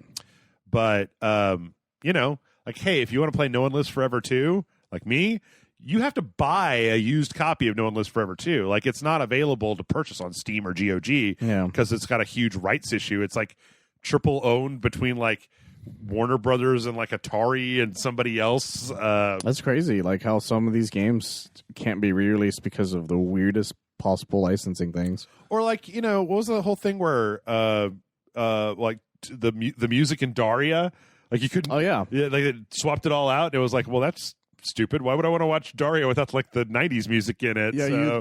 I remember somebody else Drew Carey this. They literally can't release the Drew Carey show because of music rights. Music rights. Because they had so many in there. God, I hate and music. it would have been harder to try to put more different music in it instead. Yeah. So yeah, it's just like fuck. I hate music rights. I hate them so much. Let's see.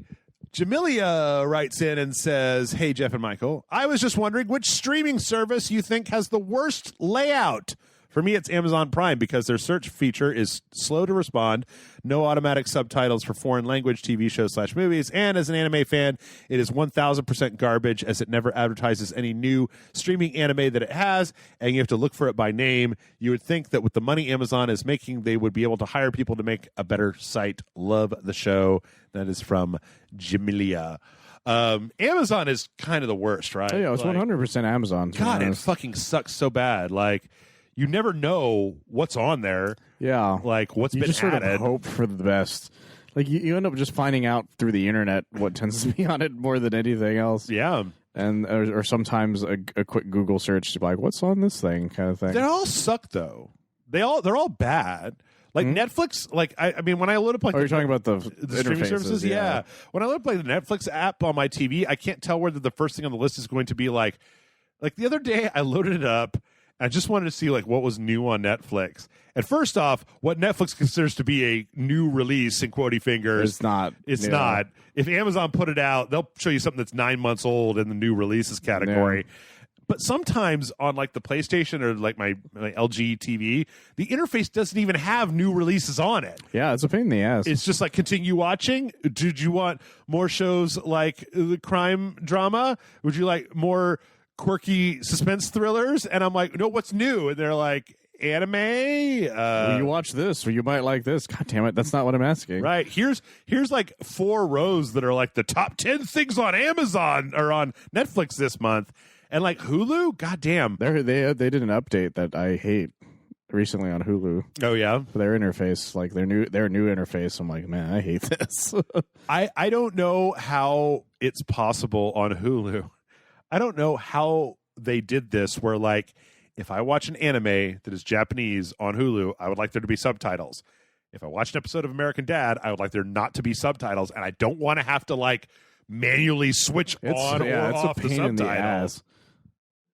And sometimes their subtitle tracks are kind of shit. Yep. As well, it's so frustrating. And the Disney Plus one is basically just Netflix's, to be honest. Disney Plus slightly simplified. At least I think that when Disney Plus first launched, they didn't have the option to skip intro.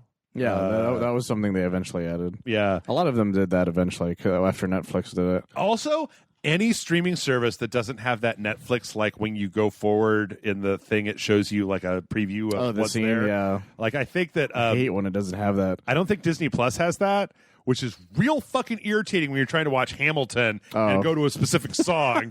Like, just put some chapter breaks in. Yeah, brah. Like, damn. Yeah, there's honestly, for the most part, most of them are pretty bad. Funimation's app was dog shit for a long time, and it's still not very good either. Like, even after the updated version of it. Like Crunchyroll has had problems with me too. I mean, yeah, theirs was pretty bad in the beginning. Whenever I bring up Crunchyroll for the first time when I'm getting ready to drink my fucking White Claw and watch my weekly anime, it's like, it's always fucked up, and I'm like, oh, it's not logged in. So I go to log in, and it says, okay, go to your computer and type this code in at this address. And I'm like, okay.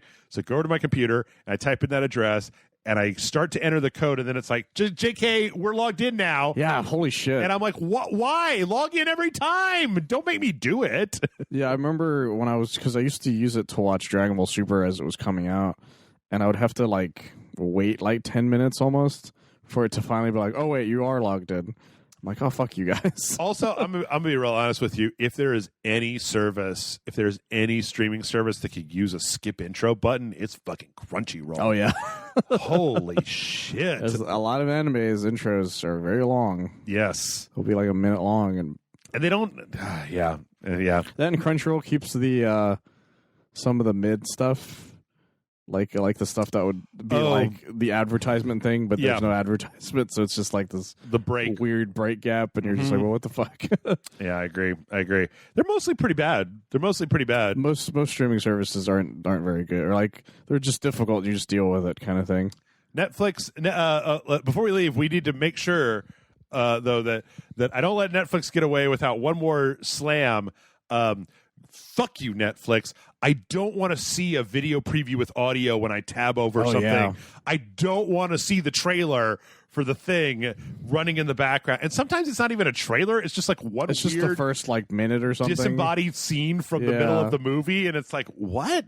Why are you showing me this? There's a setting to turn that off, but I think it only does it for the PC one. I don't know. Yeah. Somebody mentioned how to turn off, but I don't know if it does it on the PlayStation or not. Oh, boy. Okay, let's see what else we got here. Septum Sin writes in and says, Dear Rage Lords, 2020 is a very strange year filled with delays. I have noticed that many game companies are delaying releases until 2021, and on top of that, Nintendo looks to have a huge schedule ahead. Looks to have had a huge schedule ahead for Mario's anniversary. Yeah, we're here, Mum, currently. It should be noted that this is from May, June, July, Oh August. shit! Seriously? Yes. Do you think companies are waiting to release completed products, or do you think announcements or do announcements till the virus is no longer a factor? If so, why would that be? Increased sales? Do you feel in the case of non-Nintendo companies that they are just waiting to release items on the new systems, or could it all be that they are short-staffed, but it's still a weird year? And that's from Septum Sin. Now, some of this I feel like is kind of answered at this point, but I feel like we're still seeing a lot of delay. 2020 has been a really weird year. It's been a super weird year for everything entertainment related. Yeah. I feel like all of their carefully crafted plans got weirdly thrown to the wind. Yeah. And it ended up being this weird free-for-all. Instead of the concentration of E3, it was like we had a whole summer of just like, here's Cyberpunk news, here's an Xbox stream, here's the partner showcase for Nintendo. Whoa, is it not Smash Brothers? Thumbs down. Like, no one knew what to do. It was a mixture. Like, luckily, like, there's a lot of people who aren't in offices anymore, so it's harder to develop some games because you can't just go to some guy's office and be like, "What do you think?" Right. Kind of thing. They have to send it to somebody. They have to wait for the data. It's like they have to make sure they make it into a way that nobody. Like they're constantly worried that somebody's going to steal it as well because everything's going back and forth between people now. Yep. And it's so difficult to do anything right now. Like it's a work weird related sea change that we're in the middle of a transition year. Yeah. In the middle of a fucking disaster. So yeah, there's a lot of weird shit going on. There's a lot of people trying to make things there's a lot of DLCs that got delayed as well. Like I'm gonna mention the Dragon Ball Z Kakarot thing because there's 2 DLC packs. One came out, I think it was like the middle of June or something like that. It's a while back. But the second one that we've heard literally nothing on, basically. Like they keep coming out with more information every now and then. Yeah. But we're like, but when is it out? And the thing is, like, if it wasn't for COVID, I'm pretty sure it would have been out by now. Like the same with a few, like with all these other games that are just constantly being delayed. Yeah. Like I feel like with part of the Avengers thing is the fact that like they were trying to make this thing as best as they could until just before, and some of them are getting small delays that are enough to like hopefully get them somewhere. But we see what happens to games that rush their way out. It doesn't end well for them, like at all, kind of thing. So it's better to. A lot of them are probably delaying, like you said, because maybe they're waiting for the economy to get better. But I also think it just comes down to the fact that it's difficult for them to make things right now.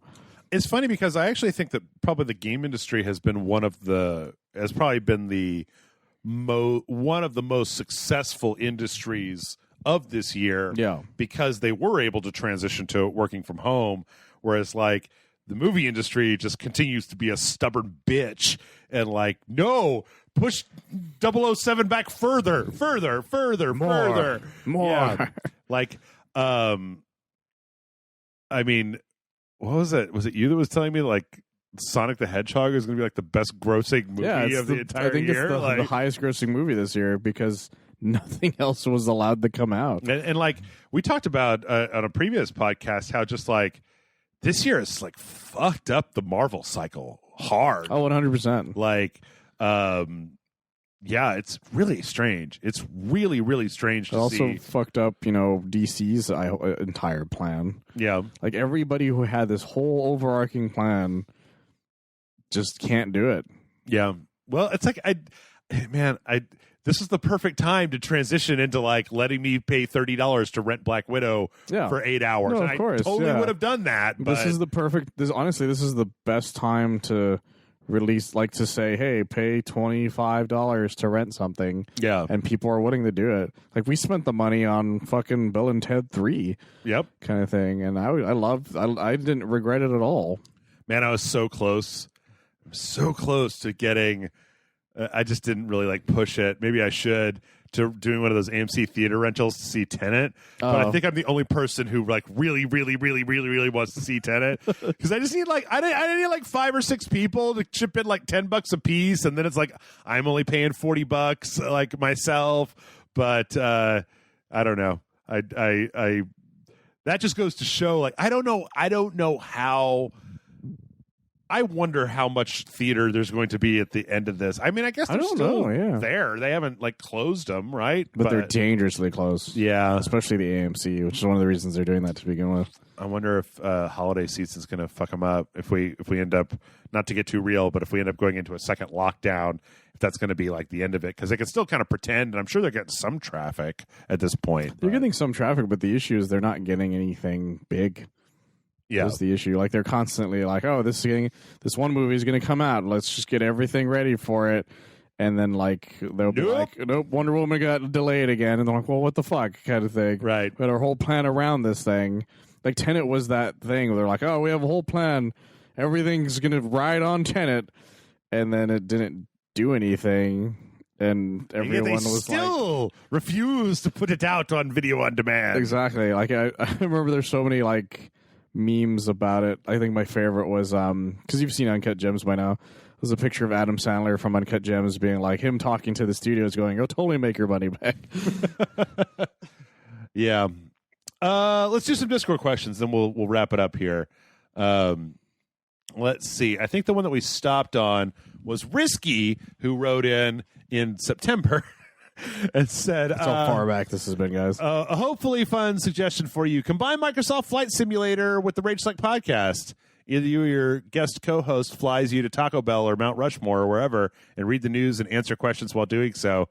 Or just do it normal. Thanks for everything. Risky, I think the problem here is that my PC is just incapable of running. I can run it in potato mode, but like, why would you do that? Why would you do that? I don't want to do that. The thing is, I like the idea, but the thing is, like, yeah, like you said, you don't have the PC for it because there are people who do some stuff similar to that.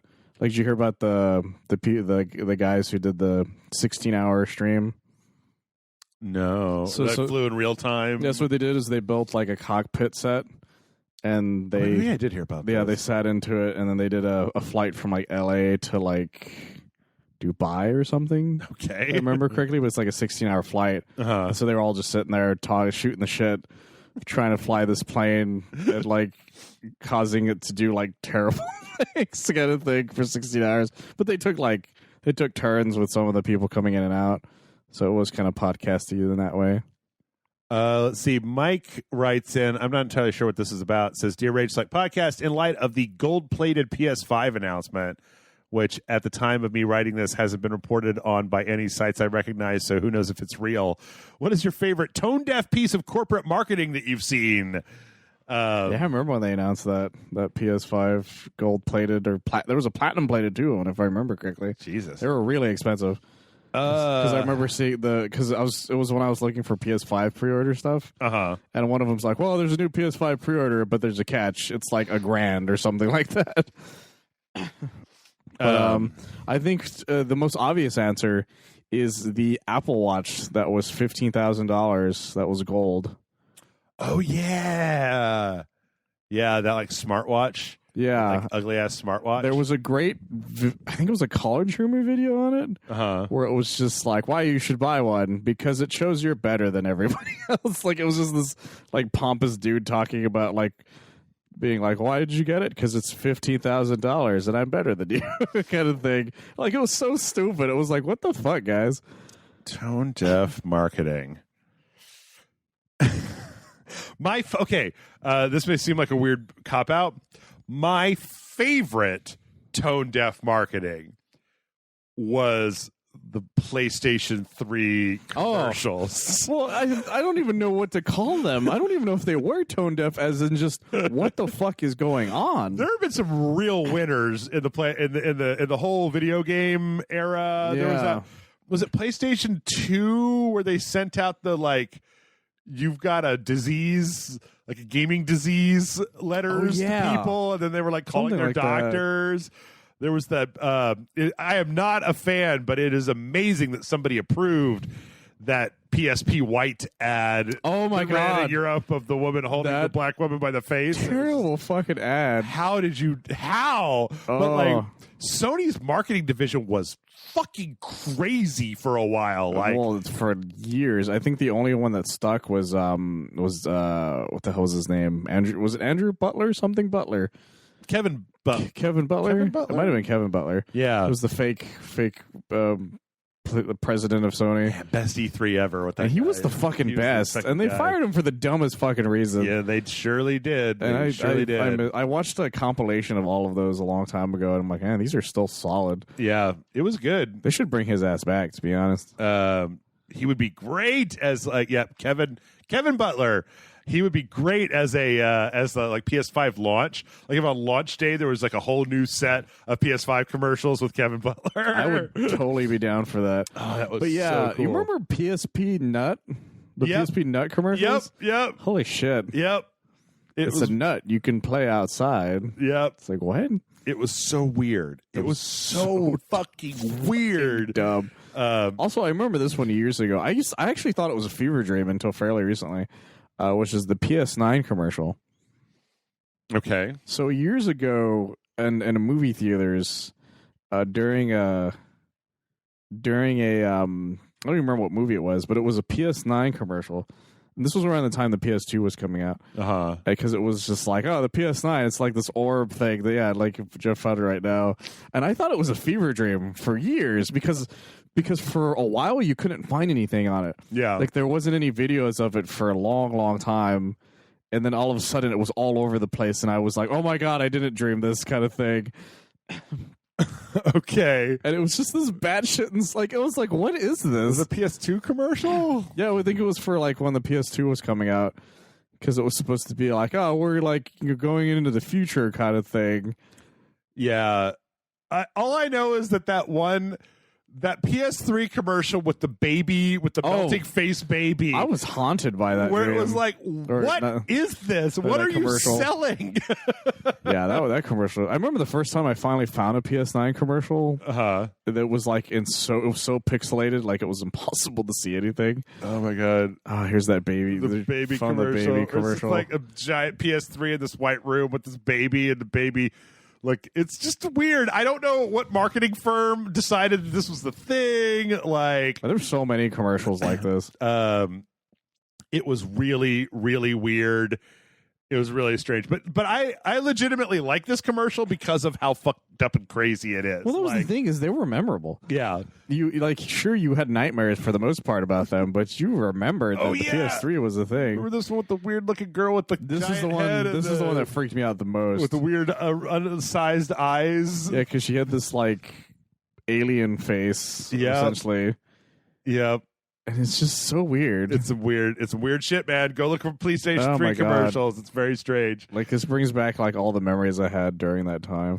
Jonathan weird shit, guys. Scratch says, Dear Jeff and Michael, is it safe to say that Jason Murphy is a simp for Spider-Man? Oh no, of course. I hate the word simp. It came out of nowhere. It's so stupid. It's like cuck. Where like the idea of, the idea of simp is that like you're so stupid that you like a thing even though like you shouldn't. It's like is that what it means? You're a simpleton. It's short for simpleton. Oh, I didn't realize that. What it means. Like, and like, it's morphed into this idea that it's just like, you give women on the internet money, you dumb beta cuck. Like, and I'm just like, if you've got the money and you want to give it to women on the internet, then like fucking, it's just another one of those phrases that's going to come and then go. And then it's like Ratchet. Yeah. Remember when that was a thing? Yeah. I had to look up based the other day. I didn't know what that means. I still don't know what that means. It's good, apparently. Is that what that means? I guess. What the fuck does that mean? I don't know.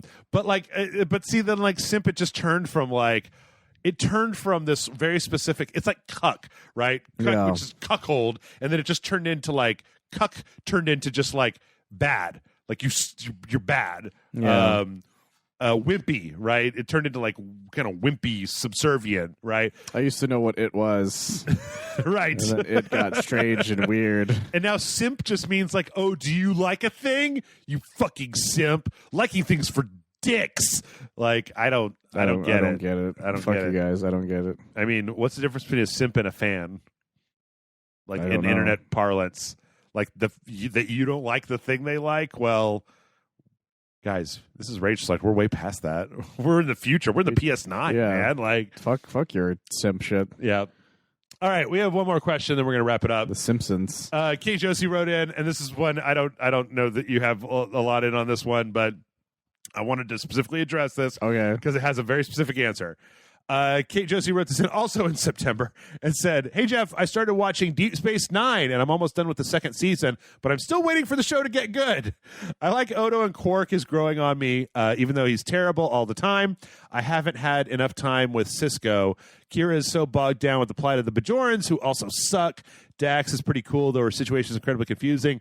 There also is too much O'Brien at this point. Why do you like Deep Space Nine? Please sell me on the show because it's getting hard to watch, to want to watch it. I hope you can help me out. Thank you very much, Kate Josie." Yeah, don't look at me. I got nothing. Okay, so here's the thing. Deep Space Nine, first few seasons, no good. The thing is, there are two Benjamin Siskos. There's Benjamin Sisko with no facial hair and hair on the top of his head, and there's Benjamin Sisko with a shaved head and a goatee. You want the latter. So if you start watching an episode, Benjamin Sisko's got hair on the top of his head, maybe jump forward a little bit, because they were just treating it like a regular Star Trek show, and then they finally figured it out. Like in the beginning, Dr. Bashir, he's a real creepy weirdo. They get all up into this Bajoran shit that are all like super spiritual. Kira's there. She's just ill-tempered.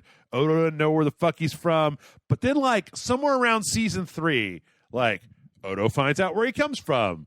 Like, Bashir finds out that his parents genetically altered him as a kid, and he's like a weird super genius. Worf just comes to the show. And Worf is on the show from that point onwards. Sisko takes that stupid hair off and grows a goatee, and it's cool.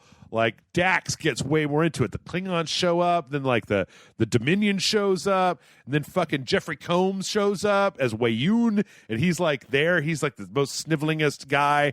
Gold Dukat is there. He's a really fantastic bad guy. But the simple microcosm, the one line answer for why Star Trek Deep Space Nine is the best Star Trek show of all time is because it is the only Star Trek show that is not like based on a Federation starship. Oh, okay. They're all Federation starships, right? So they're all like doing their job. Like, I'm on the spaceship. I'm doing my job. You know, here I'm doing my job. Oh, we got fun to the Alpha Quadrant. I got to do my job to get back home. Or like, I'm Scott Bakula and I quantum leaped inside of the Enterprise. I got to get back to the next leap. The Enterprise. Yes, that's how the show is. Yeah.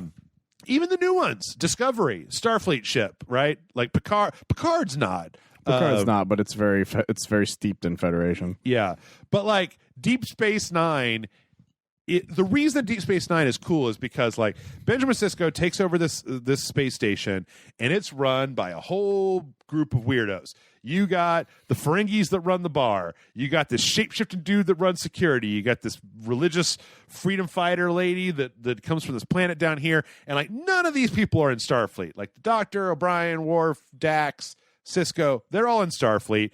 But like, you know, the Bajorans down on the planet, they think that Captain Sisko is like the prophet. He's like integrated into their religion, and Sisko's just like, it's like, it's cool. They're like, no, you're the prophet. Like, come bless our houses and shit. He's like, I'm a Starfleet officer. And they're like, you're the fucking space Jesus. Come to our house, man. And he's like, well, I don't want to be rude, so I'll go do that. Also, it's great because in the first, I'm going to talk for a minute. In the first the first episode of Star Trek Deep Space Nine, you find out that Captain Picard, when he was Locutus, killed Benjamin Sisko's wife at Wolf 359 when he led the Borg incursion into the to Earth, right? And so Sisko knows that Picard was taken over by the Borg, knows that Picard is no longer affected by the Borg, but he fucking hates Picard. And so the very first episode is like the Enterprise is there at Deep Space Nine as they're like taking over. And it's one of the most uncomfortable scenes of all time where fucking the guy that plays Sisko is just like in the nice boardroom. Picard's got his Earl Grey and he's trying to make small talk. And he's just kind of like, yes, sir. No, sir. And he's just like, did I do something to you, Commander? And he's like, my wife died at Wolf 359. And Picard's just like, Oh, I'm gonna go. you can leave. We'll probably never talk again. But as the show goes on, it's like you get really interesting stuff where like there'll be a whole episode that's about the fucking Ferengi, and like just the guy that runs the bar and his mom. Quark's. Oh, okay, this is why I love Deep Space Nine. He's going into it, guys. It's fucking wacky. The Ferengi on their homeworld, they don't allow the females to wear clothes because females are property on the Ferengi homeworld because they're like these ultra capitalist swine, right? Yeah. Quark's elderly mother, Quark who runs the bar, his elderly mother hooks up with the Grand Nagus, who is the guy that runs the entire Ferengi syndicate, and like starts pressuring for women's rights, for like the ability for women to like own property and wear clothes. And there's a whole thing where Quark is recruited by this auditor to go back to the homeworld to put his fucking mom in check because she's trying to change their society so the women on the Ferengi homeworld can wear clothes. Starfleet is nowhere to be found in this entire episode. It's all just like about the Ferengi. There's one part where the Dominion captures Quark's mom. Quark's mom gets in trouble a lot. And Quark has to put together a quote-unquote like Ferengi commando team. It's called the Magnificent Ferengi. Oh, Jesus. And he puts together like a crack squad of 5 Ferengi to go rescue his mom from the space station. They literally go to do a hostage exchange. And like in the Deep Space Nine, they have these guys. The guy that Jeffrey Combs is, they're like these weird diplomats that this one race uses. And so there's a diplomat that they're trying to make a deal with. That's Iggy Pop in like a weird alien outfit doing a deal to like hostage negotiation with a bunch of Ferengi that are trying to front like they're a bunch of badasses. You don't get this shit on other Star Trek shows. It's that's wacky. true. It's fucking wackadoodle. Like, I never watched Deep Space Nine. My Star Trek stuff was very limited compared to most people I knew. Yeah, it's a good show. I mean, like, I'll be honest. The first couple of seasons are it's like TNG, right? The first couple of seasons, they're setting everything up. Like the one of the main bad guys is this Cardassian called Gul Dukat, and he shows up all over the place. And like there was a time where the space station, the Deep Space Nine, was run by the Cardassians, and it was used to basically enslave the Bajorans that were on the planet that the station is around. Yeah. And like Gul Dukat, the Bajorans eventually rise up, throw off their shackles, kick the Cardassians out, and they just like get on with their lives. But like all through the series, Gul Dukat has this attitude where he's like, I wasn't the bad guy.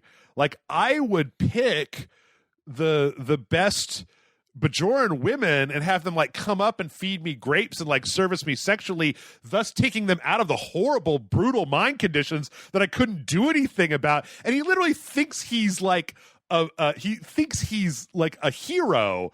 He's a very weird character. Huh. There's like one episode that's like full on Gollum where I think like him and Cisco get crash land on a planet. They get trapped in a cave and like he's talking to himself the entire time, and poor Cisco's trying to like not get killed by this crazy alien with this messianic weird complex. It's so strange. It's so strange and different.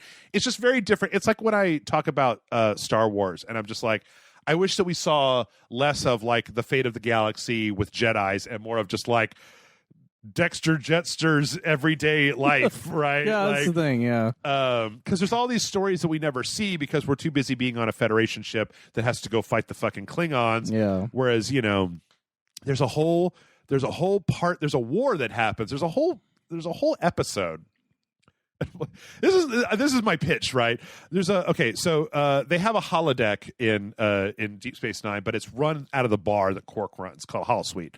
And at one point, they get this holosuite program that's this character called Vic Fontaine that's like a 1960s crooner in Las Vegas. Is his name also Atlas at times? No, but it might as well could be. But he's like smarter. He's like a Moriarty program, except that he's like he doesn't want to leave. He just like he likes fucking singing in Las Vegas, baby. Like so they all like to go to Las Vegas. And there's one point where there's this kid Nog, who's like a Ferengi who enlists in Starfleet. And there's one point during the war where Nog gets his leg shot off, and he has to get a prosthetic put on. And he becomes like ill-tempered and basically has PTSD. Like this is like 3 episodes after that happens. And he gets to the point where like all he wants to do is go hang out with this hologram in the 1960s Las Vegas.